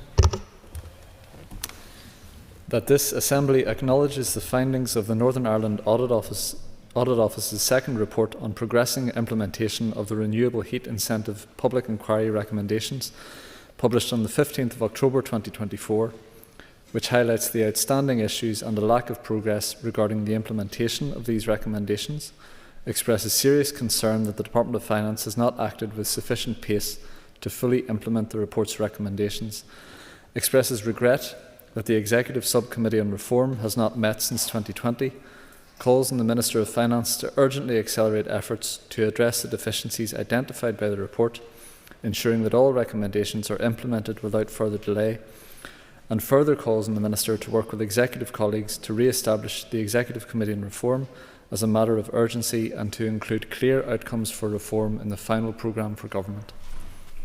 Thank you. I call Matthew O'Toole to move the motion. Thank you, Matthew. The Business Committee has agreed to allow up to 1 hour and 30 minutes for this debate. The proposer of the motion will have 10 minutes to propose and up to 10 minutes to wind, and all other speakers will have 5 minutes. Matthew, please open the debate on the motion. Thank you, Madam Principal Deputy Speaker, and I welcome the opportunity to speak on the Audit Office update report on implementation of the RHI Inquiry and the broader subject of improved accountability and indeed reform at Stormont and our institutions here. When I became an MLA in early 2020, these institutions had been collapsed for 3 years, in large part, not exclusively, but in large part because of the consequences of the RHI debacle, in which large amounts of public money were put at risk. Severe failures in governance, transparency and accountability and civil service performance were exposed. Public money, as I said, was put at risk, and public trust in our institutions was disastrously compromised. Just a couple of months after I became an MLA, upstairs, just as the COVID pandemic was breaking out, Sir Patrick Coughlin, a retired judge, gave his findings in a very long document, the RHI Inquiry report. He found multiple failures at both official and political level. At that time, the institutions had just been re-established. We were told that we would have a new decade and a new approach. We are now halfway through that decade. That new approach that we were promised was about a systems change in terms of government performance, a more fit-for-purpose, professional civil service, but also an overhaul of accountability and transparency at Stormont. Now that we are halfway through that decade, and we have just had an update report from the Audit Office on delivery against those inquiry targets, it is an apposite moment for us in this Assembly to reflect on progress that has been made, or, as it might be, not made, on delivery against those targets and those recommendations, but also to reflect on how well we've done and how well we are doing at the connected challenges of accountability and reform. And so, not just the NIAO report, Madam Principal Deputy Speaker, today I intend to touch on broader questions of accountability, reform and good governance. Half a decade into the new decade that we were promised in 2020, and 9 months into the restored executive, it is remarkably better that we have an executive and an assembly functioning, but it is clearly not sufficient to deliver good governance by itself. We need to be robust and honest about where we have and haven't made progress. To start with the findings of the NIAO report, they are clear that most of the recommendations of that Coughlin report, the RHI Inquiry, which cost millions of pounds of public money and consumed huge amounts of energy, most of those findings have either been implemented or are being implemented. But underneath that headline finding, we see a more concerning picture. The NIA report says almost 40% of the inquiry's findings have not yet been fully implemented. Almost 40%, nearly half of the key recommendations of the Coughlin report have not been implemented. And of those, 5 recommendations where the NIAO finds that the planned actions that the Department, and therefore the Department of Finance and the Civil Service, have undertaken to complete will not meet the conclusions and recommendations of Sir Patrick Coughlin. Perhaps more startling, the subcommittee that was established to implement those reforms and indeed deal with the broader questions of Stormont reform and indeed civil service reform has not, an executive subcommittee has not met in 4 years. 4 years. That says a lot about the commitment of that new executive, which was created in 2020. And before others pull me up on it, there was an SDLP minister in that executive, so there is a degree of collective responsibility. But I hope that colleagues from other parties will be as fulsome and as mature in taking their responsibility for their party's roles in improving how we do things, as I and the opposition have been. So those are stark findings. The report provides a fairly damning assessment of the executive's seriousness in terms of continuing the work of delivering on good governance and delivering on the recommendations of the RHI Inquiry. That bleak picture has been painted. The RHI scheme has become synonymous with poor governance, poor financial management, mismanagement, but also lack of accountability and transparency here at Stormont. So it is incumbent on all of us to do what we can to prove to the public who sent us here that we mean what we say when we say, and people do say, that we are committed to a new approach and to improving accountability and transparency here. So we need to redouble our efforts to respond properly, and I hope the Minister in her remarks will do this, to what the NIAO said in last month's report, but also re-establish, as our motion calls for, the Executive Subcommittee on Reform. But that won't be enough, Madam Principal Deputy Speaker, because I want to talk more broadly about the broad picture of accountability and scrutiny in this place, because it isn't just about the narrow questions of delivering against the Audit Office findings. We have, in the last few weeks, seen more damning examples of this place's failure to do accountability properly, including in an Assembly committee where the First Minister came to give evidence and members of that committee were prevented from asking questions that the First Minister said she had come to answer on the basis of transparency, but then refused to answer, citing legal advice. No legal advice would prevent any member of this Assembly from asking a question.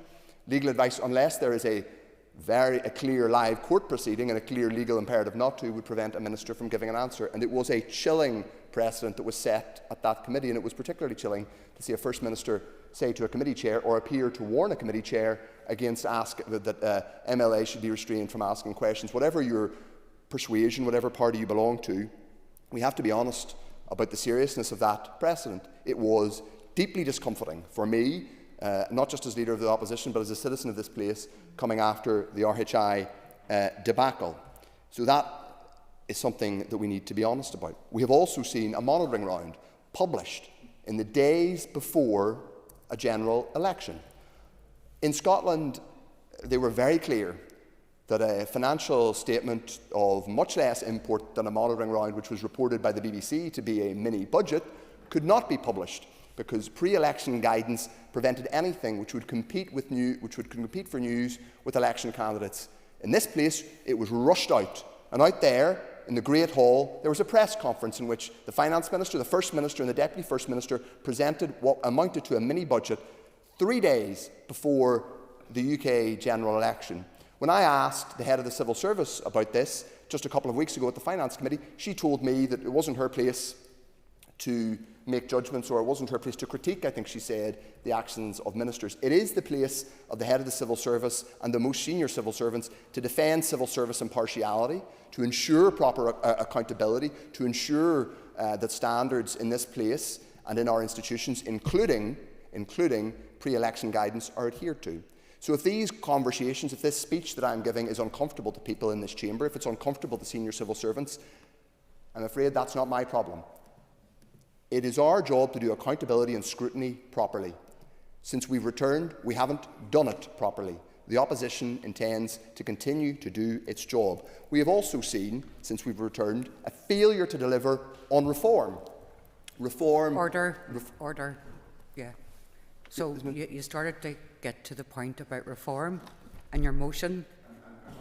No, I would appreciate it if you could. I'm coming back to that, yes. Yeah, because you need to lead by example, Matthew. Sure. Thank you. Thank you, Madam Principal Deputy Speaker. I intend to speak clearly to our motion, because it does sometimes make people uncomfortable when we talk about these things. Transparency and accountability do matter, but also Assembly reform matters. And that's why the Cochrane report was clear. And the Cochrane report was clear. It says the Assembly should consider what steps are needed to strengthen its scrutiny rule. One thing that would strengthen our scrutiny rule is preventing parties from being able to collapse these institutions at the drop of a hat.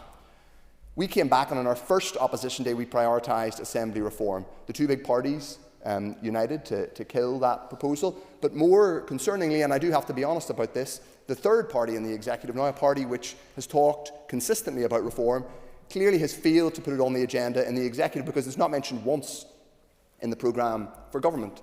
All of this is about clarity, honesty and accountability with the people who send us here. The Alliance Party told the people who sent it with a handsome complement of MLAs before the election that it was going to prioritise reform. There hasn't been a jot or tittle about reform, so far as I could see, placed on the agenda at the Executive. We need to get serious in this place. Our job is not simply to come here and talk through meaningless motion after meaningless motion. Our job is to do scrutiny, accountability and to improve the reputation of this place. I commend the motion. Thank you very much. Excellent. Okay, thank you. Nicola Brogan, please. The RHI scandal represented an outrageous failure of those behind the scheme to not only operate in a responsible and transparent manner, but to make themselves accountable and take responsibility for those failures. The ongoing legacy of RHI not only damaged public confidence in the institutions of the Assembly and the Executive, but confidence in politics here as a whole. As my party's environmental spokesperson, I also find it particularly egregious that the scandal damaged the public perception of renewable energy support schemes in general. It was only right and proper that a full public inquiry, called by a previous Sinn Féin Finance Minister, was held into this flawed scheme, and I want to commend those civil servants and others who worked tirelessly on that inquiry for 3 years.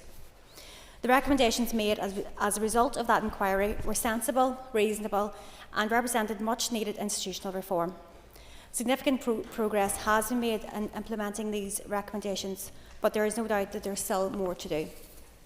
To that end, it is worth remembering that the report's recommendations were made in the midst of a global pandemic, then the absence of the Assembly and the Executive for a period of almost 2 years, and the endless efforts of the British Government to strip funding here to the bone, all of which made it much more difficult to implement these recommendations. Against that backdrop, civil servants have still managed to implement a significant amount of the recommendations, and I understand that the Finance Minister can assure us that of the outstanding recommendations, the majority are largely complete and just awaiting final checks and authorisations.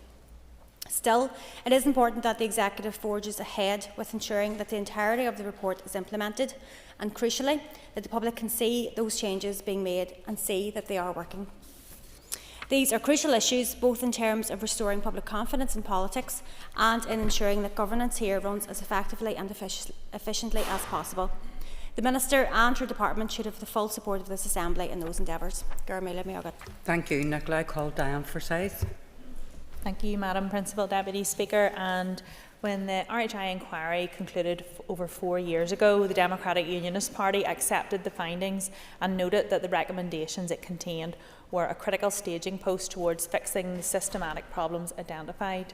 Whilst it was right that there was an accountability at political level, the RHI report identified a catalogue of errors and opportunities missed by many people at many different times, and criticisms referenced covered almost every aspect of governance by officials. The list includes accuracy of documents, misleading ministerial advice, skills mismatches between staff, continuity of staff, lack of commercial awareness, a poor culture of record keeping, questionable financial literacy, and many more. The recommendations were sensible and self-explanatory. These weaknesses are fundamental to good governance, and it should have been prioritised to change behaviours, practices, and overcome what went before promptly. 2 years ago, when the Northern Ireland Audit Office provided its previous assessment of progress, we made clear that in the same way the political establishment had a duty to deal with failings on its part during the RHI period, the leadership of the civil service could not simply abdicate its responsibility for addressing its failings, and that remains our position. To read the Northern Ireland Audit Office report last month, some 4 years on from the original report and recommendations, with findings highlighting that some recommendations still remain outstanding, was incredibly disappointing, as was the finding that it is unlikely that all of the inquiry's recommendations will be fully implemented. Out of the 42 recommendations, a total of 26 have been implemented, with a further 11 likely to be implemented in the future, and planned actions by Northern Ireland departments in relation to 5 recommendations are noted as unlikely to fully address the inquiry's concerns. This is extremely disappointing. And to look at some of those 5 recommendations that are unlikely to address the inquiry's full concerns, one is noting that project boards are an essential element of project management oversight, including individuals who can challenge and who are not directly responsible for projects. To me, that's a fundamental critical aspect of any sort of project management, to provide that challenge, and it's difficult to understand why the Department of Finance would not accept that recommendation. Another one that we have is the provision of clear guidance and training to relevant staff about handling information that's commercially sensitive. And the fact that this isn't rolled out is difficult to understand, because why would you not want to train all staff in what's commercially sensitive? Because as we all know, anyone at any level of an organisation could come into contact with commercially sensitive information at any times. Another recommendation was that the department should conduct their own governance reviews, that the leader should set the tone and set the strong governance, and the failure to accept that recommendation is very concerning as well, because I agree with the point made by the Audit Office that the leader should set the tone, and strong governance does require self-review. And the final point that has not been accepted in this one, and is likely to be not fully addressed by the inquiry, is that of record keeping. It's very concerning, and again this shone its light just in recent months again, and I find these recommendations highly concerning, and I would ask the Finance Minister in her comments to explain further why the response is that they're unlikely to be fully addressed the inquiry's concerns. So I ask, what has changed in the Northern Ireland Civil Service here? Why were the significant findings and recommendations for urgent reform in 2020 not a priority to deliver on? And why are some recommendations being disregarded now? This inquiry and the recommendations are incredibly important to rebuild public confidence in how our senior civil service does business. And what sort of message does it give to the public that 4 years on these changes have not been made, and it looks like some may never be? For the management of the human resources within the civil service is a shared service function of the Department of Finance. It is the Finance Minister's responsibility to ensure that the practices are improved, and the head of the civil service has a key role to play in this. Strong leadership is needed here, and I urge the Minister to work closely with the head of civil service to address this across all departments. And it's for us collectively to demonstrate that lessons have been learned. The DUP will support the establishment of any mechanisms which will appropriately facilitate that the change and deliver the learning and improvement that is needed at the heart of the civil service. Thank you, Dan. I call David Honeyford. You, Principal Deputy Speaker, I said in the debate just before recess that RHI is the subject that causes dread and fear in this Assembly, but it is important that we deal with the past, not for the sake of ticking a box or having a report or allowing, but it's to actually allow us to move forward and to build confidence in this Assembly for the future. The Audit Office report highlights again the speed of implementation that is simply ridiculously slow, and again made worse when this Assembly doesn't sit.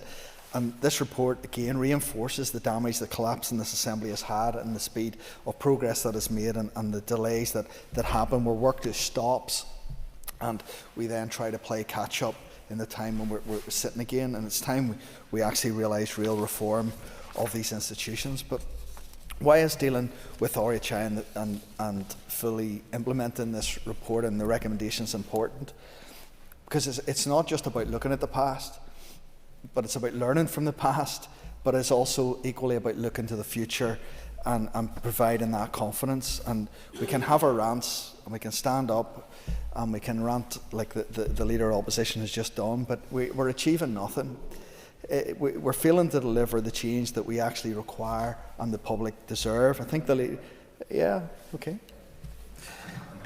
To be accused of ranting, but can I ask specifically, since we're having a debate and it's about achieving things, his party put out a response to the programme for government yesterday.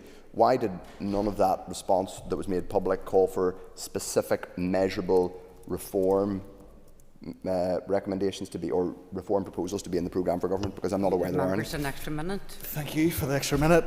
We've been talking about reform. We're the party of reform, been talking about it for a long time, but the Leader of the Opposition stood up a second ago and said that the Opposition hadn't been working well, and he hoped to start now. So maybe I think the rest of us agree with that, but if you read back at Hansard, I think that's what was said. But change happens when we work together.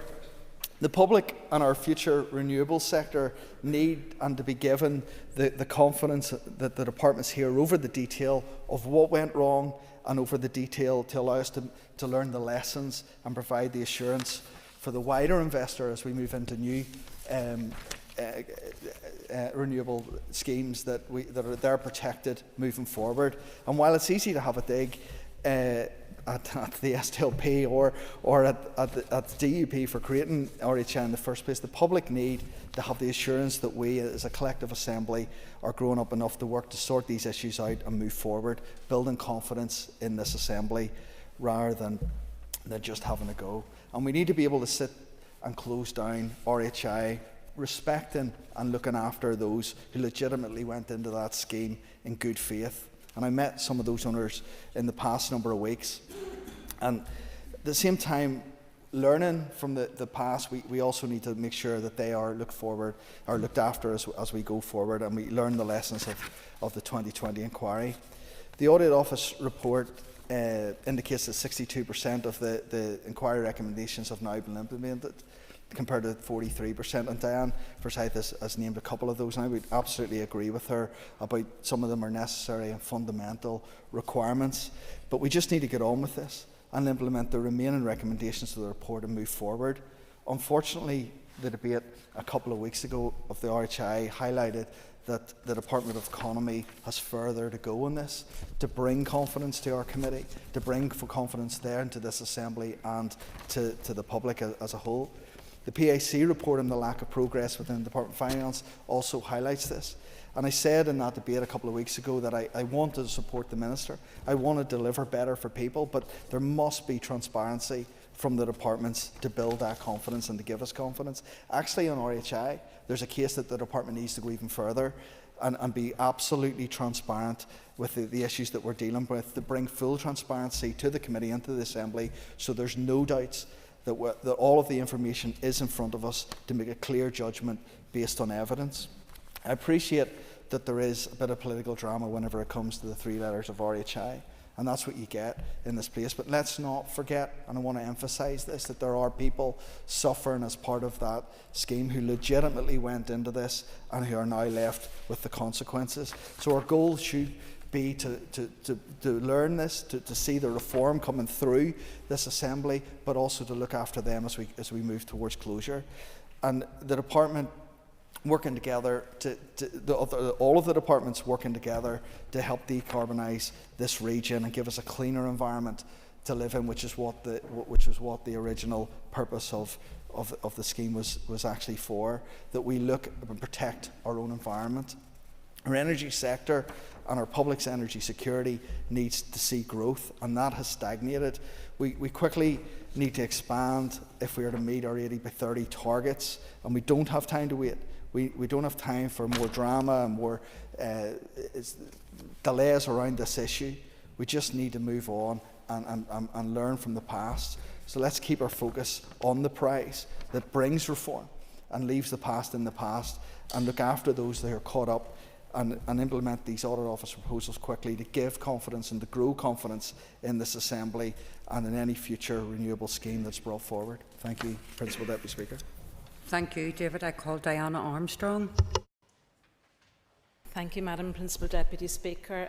I thank the proposer for bringing this motion today, which addresses the Northern Ireland Audit Office's second report on progress in implementing the RHI public inquiry recommendations, but also addresses a critical need for good governance, scrutiny, and there's that word again, transparency, in this Assembly. I've said it before and I'll say it again. The RHI debacle damaged public confidence in our institutions and this place. Institutional failings, alongside lack of accountability and responsibility from certain corners of our political spheres, failed not only those who signed up to the scheme, but unearthed a series of failings within the governance in this institution.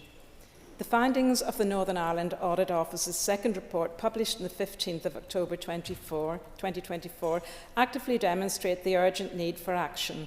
As other members have mentioned, the report provides a damning indictment of the lack of progress on a number of key Audit Office recommendations. The report makes it clear that the Department of Finance has not acted with sufficient pace to fully implement the recommendations following the RHI inquiry almost 4.5 years ago.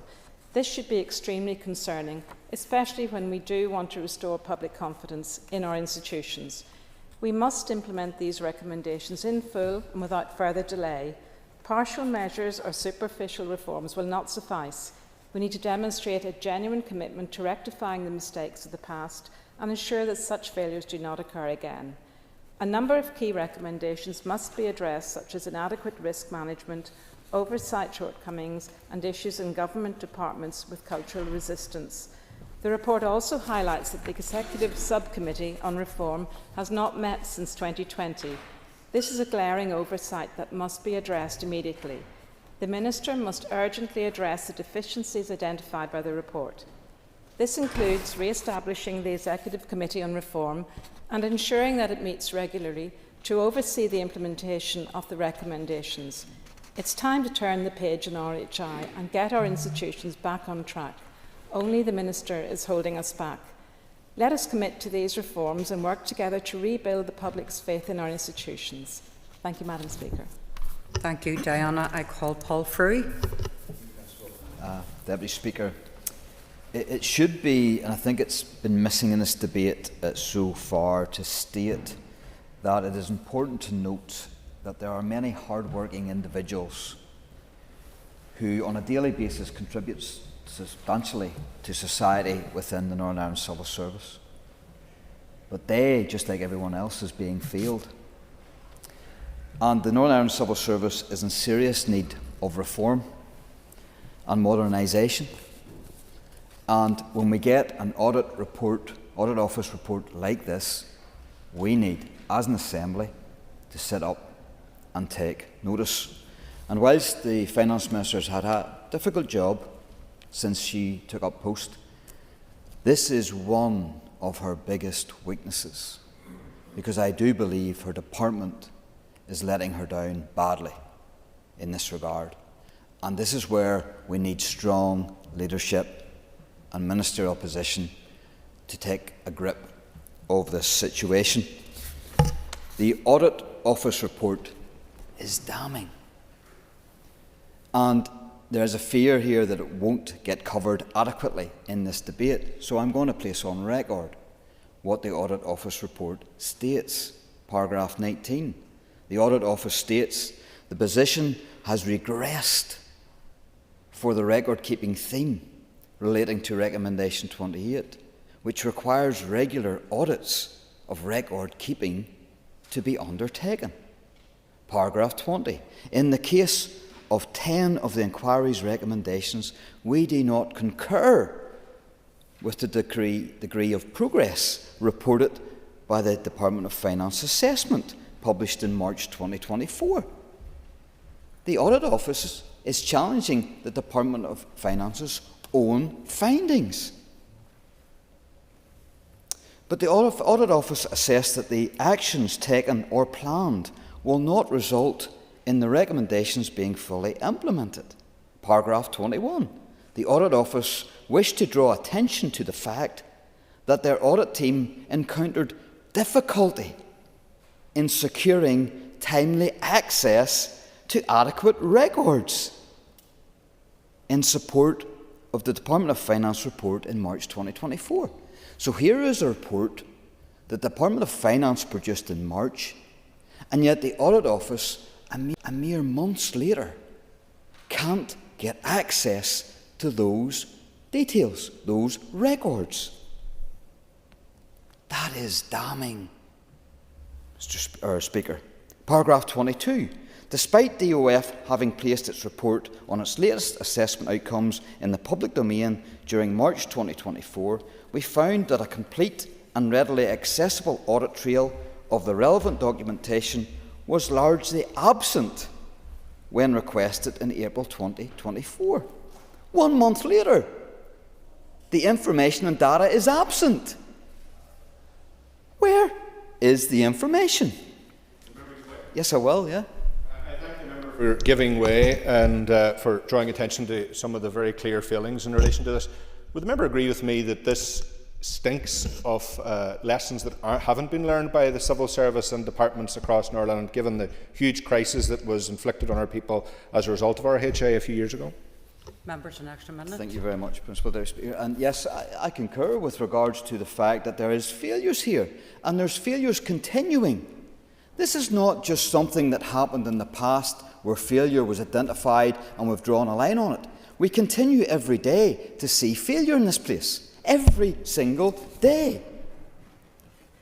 And I will go to one. I will go to two recommendations. Recommendations 39. Any minister presenting the Assembly with legislation for approval should sufficiently read and familiarise themselves with that legislation and ensure an adequate evidence base is publicly available to demonstrate that the benefits justify any attendant costs. We have seen, only a matter of weeks ago, the Economy Minister bringing forward RHI regulations. And the cry from every other department in this place was that they didn't have enough detail or enough evidence required to make the decisions and vote positively for that legislation.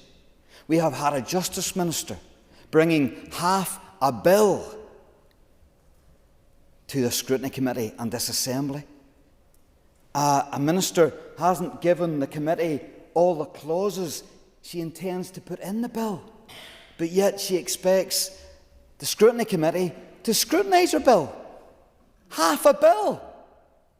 It seems, Principal Deputy Speaker, we have learnt nothing from the inquiry, and the Audit Office report proves that succinctly. But also in the Department of Finance, we have an interim transformation board advising the Minister on how it allocates £235 million of available funds over a 5-year period. That has already, the board has already stripped away 18 of those projects. But yet when the Department of, or the Committee of Finance asks for letters and correspondence from Jane Brady, head of that transformation board, to the Minister, we are denied. A scrutiny committee is denied access and sight of that correspondence. Members, time's up. That sums it up perfectly. Thank you. Thank you, Paul. I call Colin McGrath. Principal Deputy Speaker, and in any other place in the world, the story of a state-subsidised scheme to encourage renewable heat would be a humdrum filler. It would appeal to a very small section of people, and it wouldn't encourage much by way of interest or remarkable headlines. Yet somehow or another, only a few years ago, this very matter was the catalyst for the collapse of government here, and has become synonymous with dysfunction, alarming levels of ineptitude and financial inequality. And I think the last speaker has hit the nail on the head with a number of those examples. And I say one has to wonder, just as many speakers have said today, what has actually been learned from that process, and how much in terms of dysfunction has actually changed here. The renewable heat scheme should have been straightforward, yet it did expose government ministers that were not across their brief, civil servants that were out of their depth, and all of which was finally brought to light by a respected local journalist and a whistleblower. And it's really important to note it wasn't through those administering the scheme having worked out that they'd done wrong and needed to change it. It wasn't their efforts of saying we have to put right something that we did wrong. It took a journalist to be able to amplify that up and get the actual change that was required. And so in an effort to address the failings of the scheme and ensure that it wasn't repeated, Sir Patrick Coughlin was charged with an inquiry into that scheme. And his final report set out all of the recommendations aimed at overhauling the practices and implementing the safeguards to prevent future governance failures. But a lot of the damage was already done, because it wasn't just wood pellets that went up in smoke as a result of RHI. It was the trust in our political institutions that went up. It was trust in our political leaders that went up. And it was trust in this political room that went to pot as a result of what took place then. In the eyes of the public, the saga had all the hallmarks of a government doomed to fail. Political leaders not seeking the common good for everyone, but the inequality of overseeing a scheme that some could exploit for profit and the waste of millions of pounds of public money. Now, I would think that given that Sinn Féin collapsed this place over the RHI scandal and who have held the Finance Department since, and have held it since the publishment of the report by Sir Patrick Coughlin, that they would be eager to implement the report's recommendations and help restore trust in politics, given that they have the ability to do so through the brief that they have. But yet, as has been demonstrated, we still have to wait many, many years later for those recommendations to be fully implemented. And as has been said, 40% not fully implemented, 5 that haven't even been started. And just like the RHI, it took a journalist to find out what was happening. It's taken the audit report to actually find out how things haven't been implemented. It really seems like we just don't learn lessons about being open and getting on with the work that we have to do. Now, we know that reform is a slow burn in most places. My God, in this place it's even slower than most places. And I think that the executive's process of reform has frozen solid. And that is such a surprise when there are executive parties who would so often shout, often the loudest, about the need for reform. Yes? I thank the member for giving way and makes very important and valid points. So the member agrees with me, and maybe the Minister, Madam Speaker, would shine some light on this. There was a committee established to ensure that the recommendations were implemented. It hasn't met in this mandate. Do you think that's appalling, given what was at stake and what was lost as a result of RHI? Members, an extra minute. Thank you. I actually believe as this debate goes on, we're learning more and more of the things that haven't taken place. But yet there has been a massive light that has been shone on it saying, what are you doing and why is this not happening? And I think that that's a disgrace. And as I was saying, one of the greatest disgraces is to see those that shout loudest about reform being the ones that are more than happy to trot in and take their ministerial positions and get their wages and get their spads and not ask for a single commitment for reform in return. Yet they'll often stand up and say that that is their raison d'etre. So you just have to make sure that people weigh that up.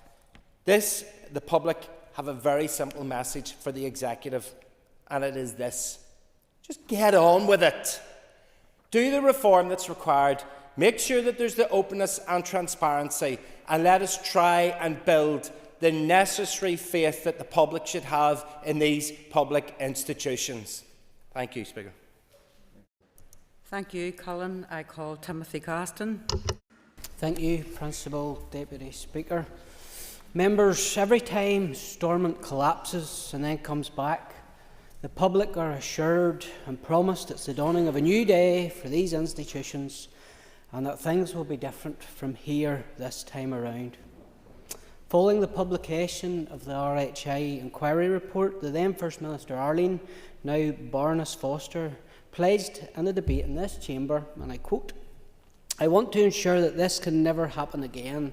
We need better systems and people with the right expertise to be involved in the policy design of complex issues. Scrutiny functions must be improved and professional project management must be implemented.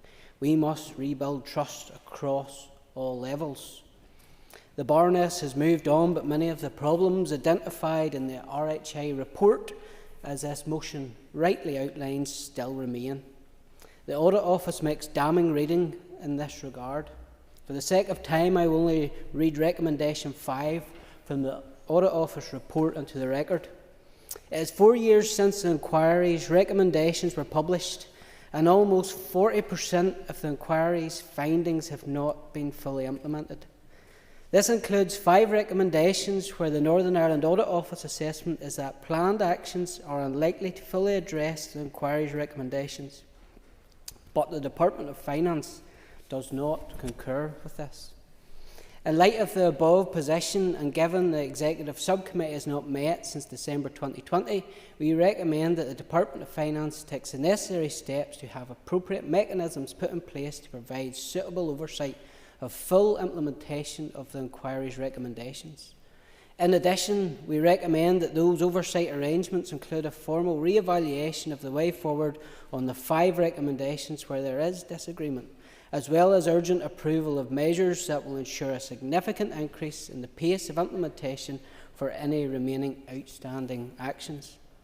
Members, the Audit Office report is particularly concerning when it comes to record keeping within this place. Paragraph 19 of the Executive Summary states, Department of Finance has now confirmed that it believes the arrangements in place across Northern Ireland departments are sufficient to meet the inquiry's recommendation, and at this point there is no firm commitment to undertake an audit of record keeping. Nevertheless, following on from our 2022 assessment, we continue to conclude that this is required in order to fully address the inquiry's recommendation in this area. I also want to highlight one section of the Audit Office report, the fact that the Northern Ireland Assembly's Chairperson's Liaison Group has considered how the Assembly Committee's scrutiny role can be strengthened in response to an RHI Inquiry recommendation, something highlighted in paragraphs 1.9 to 1.11 of the Audit Office report.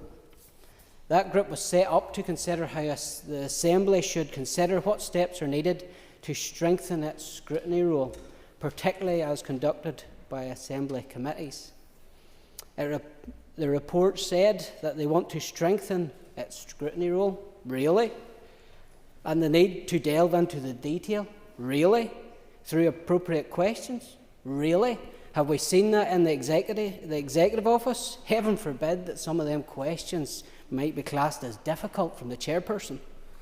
I have to say that my experience since coming to this House is of the Statutory Committee for the Executive Office, which doesn't believe in scrutiny, but rather protects witnesses from questions.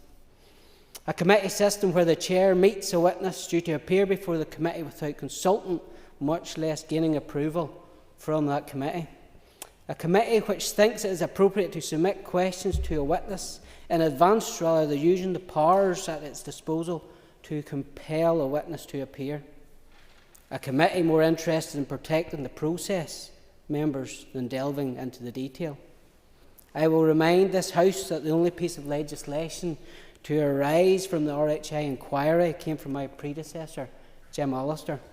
But in recent days I have heard some members claim that because his Act introduced a requirement for ministers to have a record of meetings, and therefore committee chairpersons are not expected to keep a record of meetings, I want to nail that falsehood ahead of tomorrow's committee.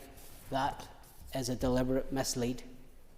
Because a minister is required to keep a record does not mean that committees are absolved from having their own record, particularly when, as this report highlights, departmental records keeping remains appalling. In my short time in this Assembly, and I agree with other members, it appears we have learned nothing from the RHI debacle. Okay, thank you. I call Jerry Carroll. Speaker, as we've heard, the Audit Office report found that only 26 out of 42 recommendations from the RHI Inquiry have been implemented more than 4 years after its conclusion and at the cost of tens of millions of pounds to the taxpayer. And based on action to date, it's unlikely that all the inquiry's recommendations will ever be met in full. Maybe that's the intention. The report uncovered an unacceptable lack of progress, but also found that basic record keeping by Stormont departments has actually gotten worse since 2022, which is shocking, but maybe not unsurprising for some who have some interest in Assembly question answers in recent months. At the Finance Committee, Deputy Speaker, recently I highlighted the fact that Recommendation 39 of the report is still yet to be implemented. Recommendation 39 reads, and I quote, "Any minister presenting the Assembly with legislation for approval should sufficiently read and familiarise themselves with that legislation." I mean, the fact that this is one of the key defences of the proponents of RHI at the time, that they didn't read the legislation and this isn't implemented, is absolutely mind-boggling. There was a cacophony of excuses by the head of civil service when I was asking her why this wasn't implemented, and still none the wiser. I mean, if you think about it, children are often scolded for not reading their homework, ministers not reading their legislation. Keep doing that. The fact that the executive is incapable of meeting such a basic requirement does beg belief. And another important recommendation, Deputy Speaker, that has yet to be acted on relates to the need for a level of independent scrutiny. The Audit Office says departmental project boards should have representation from people who aren't responsible for day-to-day project management, who can challenge decision making. And again, the Audit Office says this is unlikely to ever be implemented. It's worth remembering the key architect of the RHI campaign has embarked on a career as a public speaker. Arlene Foster has recently advertised herself as a renewable energy expert for the fee of £10,000 a day. You couldn't make this stuff up. This executive has not only failed to learn lessons from RHI, but some are literally capitalising on it. The term failing upwards comes to mind. The Executive also, Deputy Speaker, appears to be obstructing access to key information that others have mentioned. The Audit Office reports difficulties in getting access to sufficient and adequate information as part of its review. Again, shocking but not surprising in this place. The Executive Committee on Reform, as people said, last met in December 2020, and given the endless obfuscation, dithering and delay over implementing the report's recommendations, it's time the committee is re-established and all recommendations from the Audit Office report is implemented. It's also worth mentioning as well, Deputy Speaker, Moy Park, who were central to the RHI scheme, had half its poultry homes, over half its poultry homes, benefiting from RHI. Recently been announced that they've made mega profits. Our public services, our citizens shouldn't be at the mercy of dangerous corporations, profitable corporations like Moy Park. People pay their taxes, people pay their rates, people pay their fair share, and so should Moy Park do the same. We should never forget the way empty chicken sheds were heated. Thousands of people died every single year because of fuel poverty on the watchful eye of this Executive. Thank you, Jerry. Our next speaker is the Minister for Finance to respond to debate. And Minister, you have up to 15 minutes. And I welcome the opportunity presented by the debate to update members on the action taken following the RHI Inquiry report and to set out some of the significant progress made to date. At the same time, I recognise that more work still needs to be done.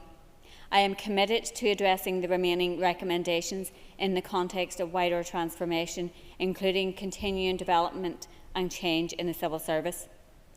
The recommendations of the RHI Inquiry informed an extensive body of change in the civil service, the bulk of which has been implemented in the unprecedented context of the COVID pandemic, the absence of functioning political institutions, and against significantly constrained budgetary situations.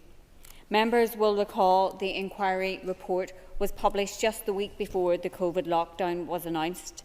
The pace and intensity of the work put in by ministers and officials to pivot and respond to a global pandemic, including the allocation of some £3 billion of funding to support lives and livelihoods, puts the implementation of the inquiry's recommendations into perspective. The Audit Office makes no reference to that context in its report. I believe the fact that an executive subcommittee comprising 6 ministers met 3 times in that context over the course of the second half of 2020, and that's testimony to the seriousness with which the executive addressed the challenges of the inquiry report.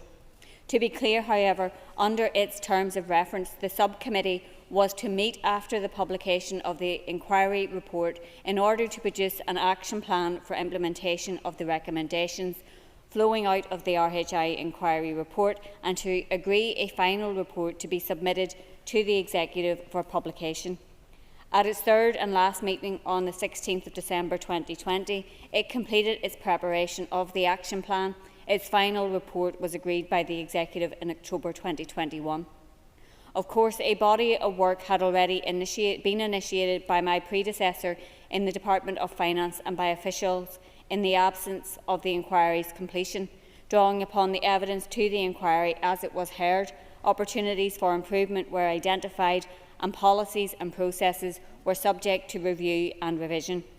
This programme of work was widespread and included the revision of the Ministerial Code, the NIC's Code of Ethics and the Code of Conduct for Special Advisers.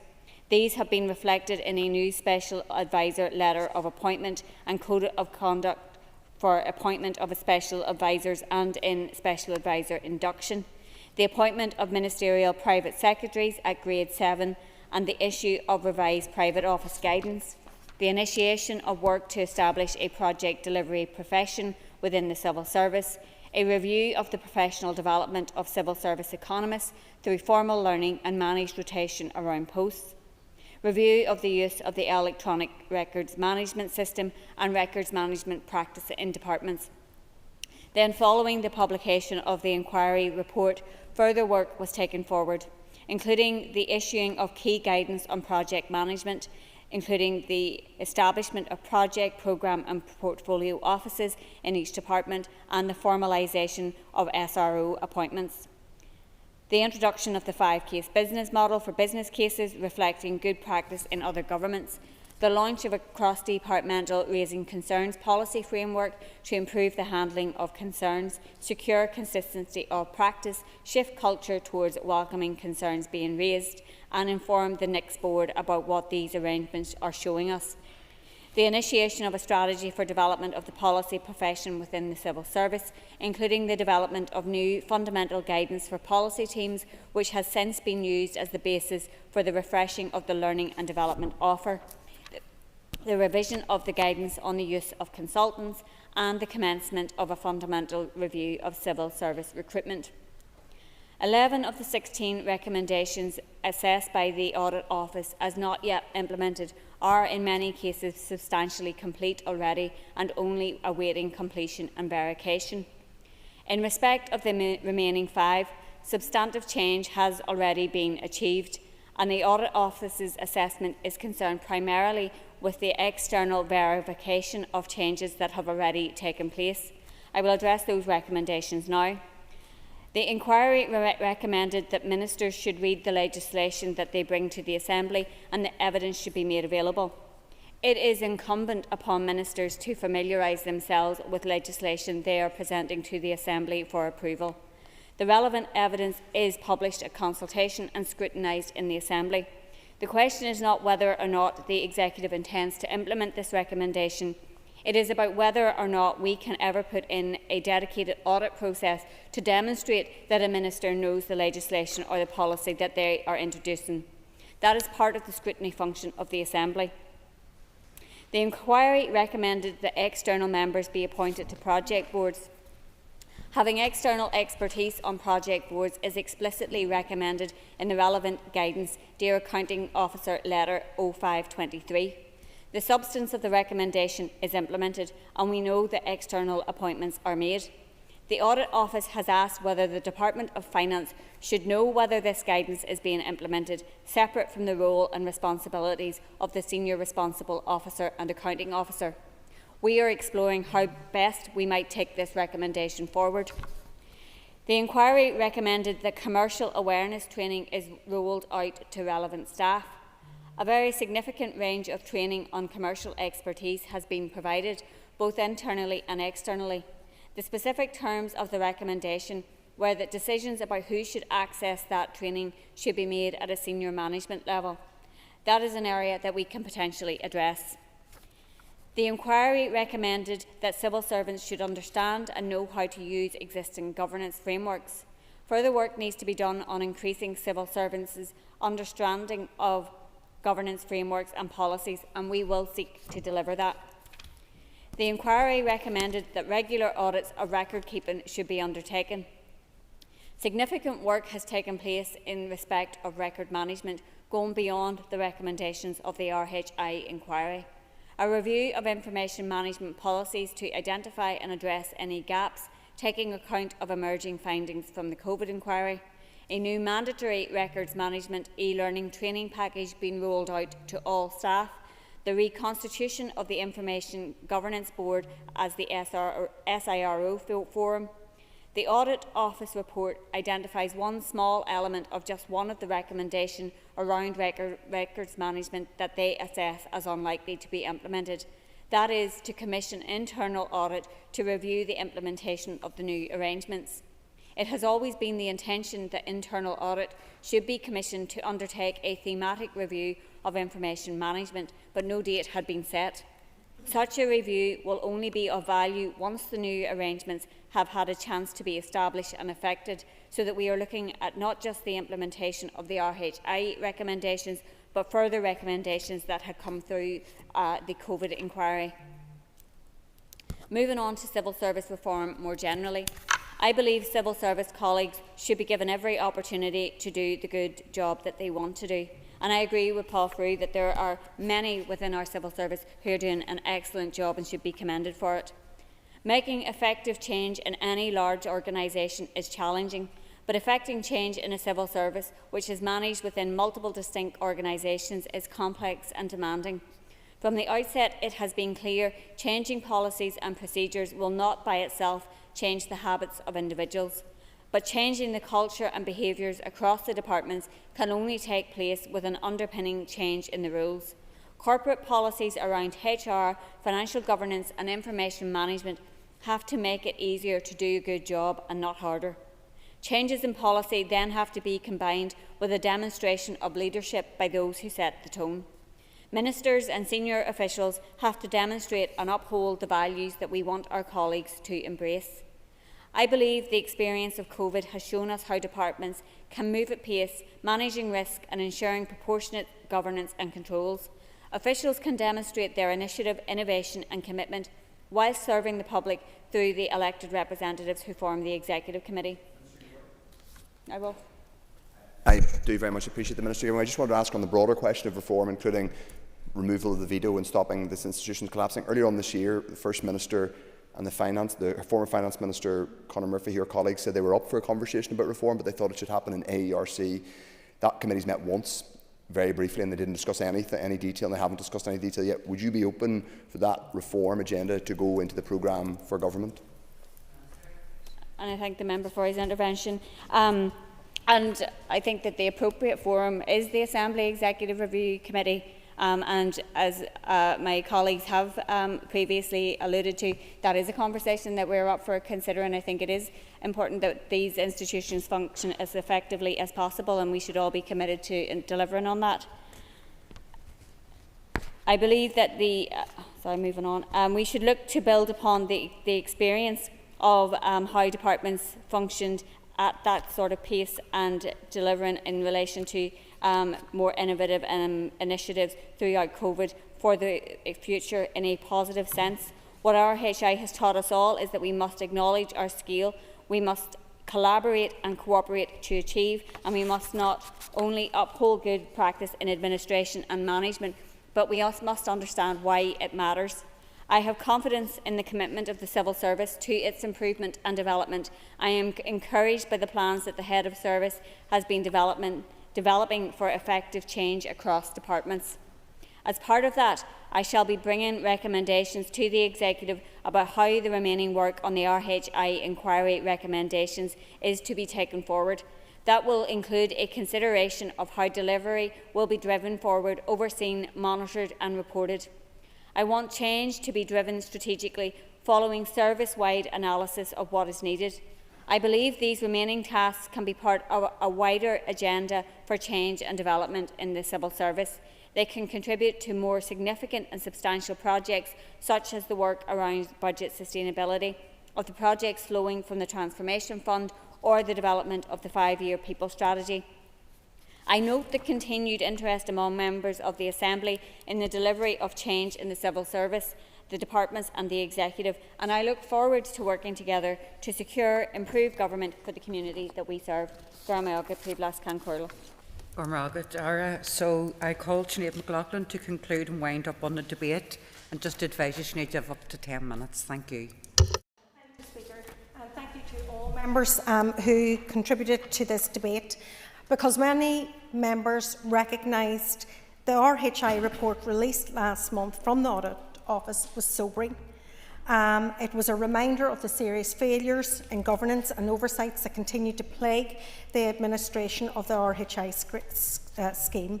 It highlighted a lack of progress on implementing the recommendations aimed at preventing a repeat of the original scandal.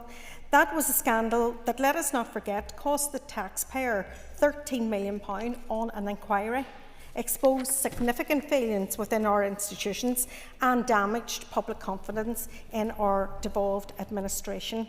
My colleague Matthew O'Toole made it abundantly clear now that we are not just dealing with the aftermath of a failed scheme, but we are dealing with a failure to learn from the mistakes and act upon the lessons that we were painfully laid out in front of us.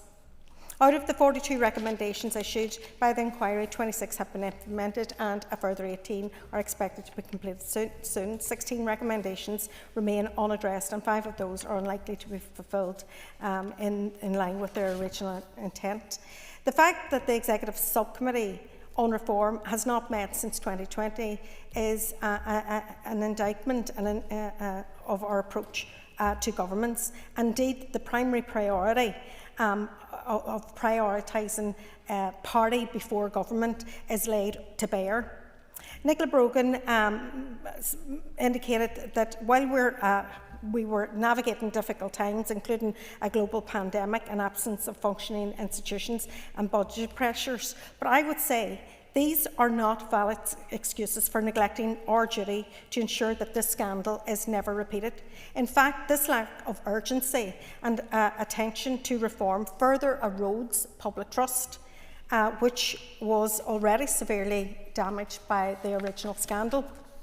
How can we expect the public to trust us when they see that despite all that has happened, the necessary changes have not been made? This report from the Audit Office also brings to light the issue of record keeping. Diane Forsyth, Paul Frew, Timothy Gaskin, Jerry Carroll and all my colleagues expressed their anger and alarm that record-keeping practices have deteriorated since the last review in 2022, making it difficult to verify and monitor the progress of the reactions. And I'm afraid the Minister's response in this particular aspect makes me think that I'm actually living in a bit of a parallel universe. This was one of the core issues that led to the original scandal, and it appears that the lessons we should have learned remain unheeded, and actions in recent weeks actually illustrates such poor transparency and poor governance. Regression in this area is a clear signal that there is a systematic problem in our civil service, one characterised by a lack of training, a lack of transparency and gross incompetence in the handling of such a critical matter. The people of Northern Ireland deserve better. They deserve accountability. Reform is not just an option, it is an absolute necessity. If we are to have serious government that serves the interests of people. David Honeyford says that Alliance is the party of reform. If so, you need to start prioritising this in the Executive and around that table. The pace of progress has been far too slow and the excuses have been worn out. I will, sir. Thank you. I thank the member for giving way. This is a debate in RHI which is really serious, and we've had very serious, actually, from the DUP, from the Ulster Unions, from myself, from Sinn Féin, and from People for Profit before, about this debate, yet the SDLP, the official opposition, have chosen to attack Alliance consistently on this. So can I ask you why? Well, consistently you've had 3 rants on it. So can I ask when and how, and if it's possible for the SDLP to actually scrutinise and actually be the opposition? Sinead. Because you're obviously very uncomfortable with this level of scrutiny that we're giving you. Okay, we were told that the RHI scandal could never be repeated, yet here we stand debating the very recommendation that should have been implemented by now. It is evident that without robust mechanisms for oversight and accountability, we will continue to stumble from crisis to crisis. The Executive Subcommittee on Reform must be re-established immediately with a renewed sense of purpose and urgency. We need clear, measurable outcomes for reform, and these must be embedded in the final programme for government to ensure that the required changes are not merely aspirational, but fully actionable and tracked over time. This point was well made by my colleagues Colin McGrath and Daniel McCrossan. We owe it to the public to demonstrate that we are capable of learning from our mistakes and committed to addressing the deficiencies identified in the Audit Office report. Reforming our institutions is not merely about responding to a past scandal. It is about ensuring that the systems that we have in place can withstand future challenges and deliver competent, transparent government. We must act decisively to restore public trust, and that begins with implementing all outstanding recommendations from the RHI public inquiry without any further delay. Diana Armstrong also made this point very, very well. I want to thank the Minister for her response, but I would urge the Minister of Finance to take this report seriously and to accelerate her efforts to address the deficiencies identified by the Audit Office. Yes. I thank the member for giving way, and she makes a very valid point, particularly pointing that, Madam Speaker, at the Minister for Finance, given that it was the Minister for Finance's party that were so appalled by RHI and shared actually our frustration with what was happening then, that they collapsed these institutions. Does the member agree with me that it's shocking that these failings are happening on her watch? I agree, and I hope that she has heard this frustration right across this House today. In conclusion, Speaker, can I ask all members to support this motion, because it's time for us to acknowledge the depth of these failures and to act upon them with urgency and seriousness that they demand. Let us not wait for another crisis to force our hand. Let us take the necessary steps now to protect the public interest and restore that faith in our institutions that has been severely damaged even in the past couple of weeks. It is only through decisive action that we can show people of Northern Ireland that their government is indeed committed to learning from the past and delivering for the future. Thank you. Thank you, Sinead. So the question is that the motion standing on order paper be agreed. All those in favour say aye. Aye. Contrary of any noes? The ayes have it. The ayes have it. As you advised earlier, the Speaker has been notified that the proposer of the adjournment debate will not be moving that on the order paper today. So the question is that the Assembly do now adjourn. The Assembly is adjourned.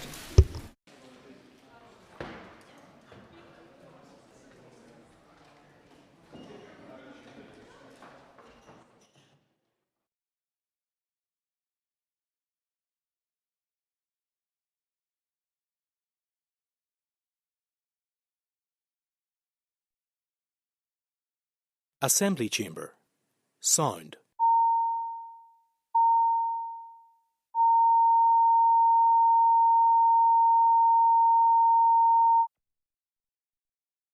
Assembly Chamber. Sound.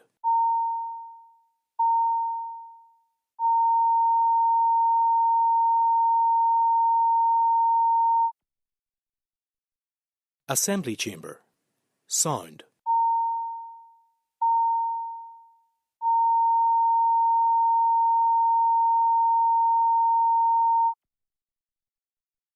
Assembly Chamber. Sound.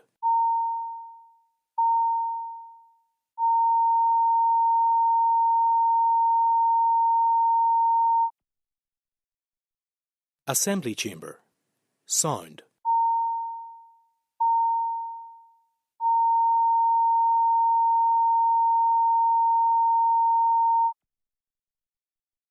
Assembly Chamber.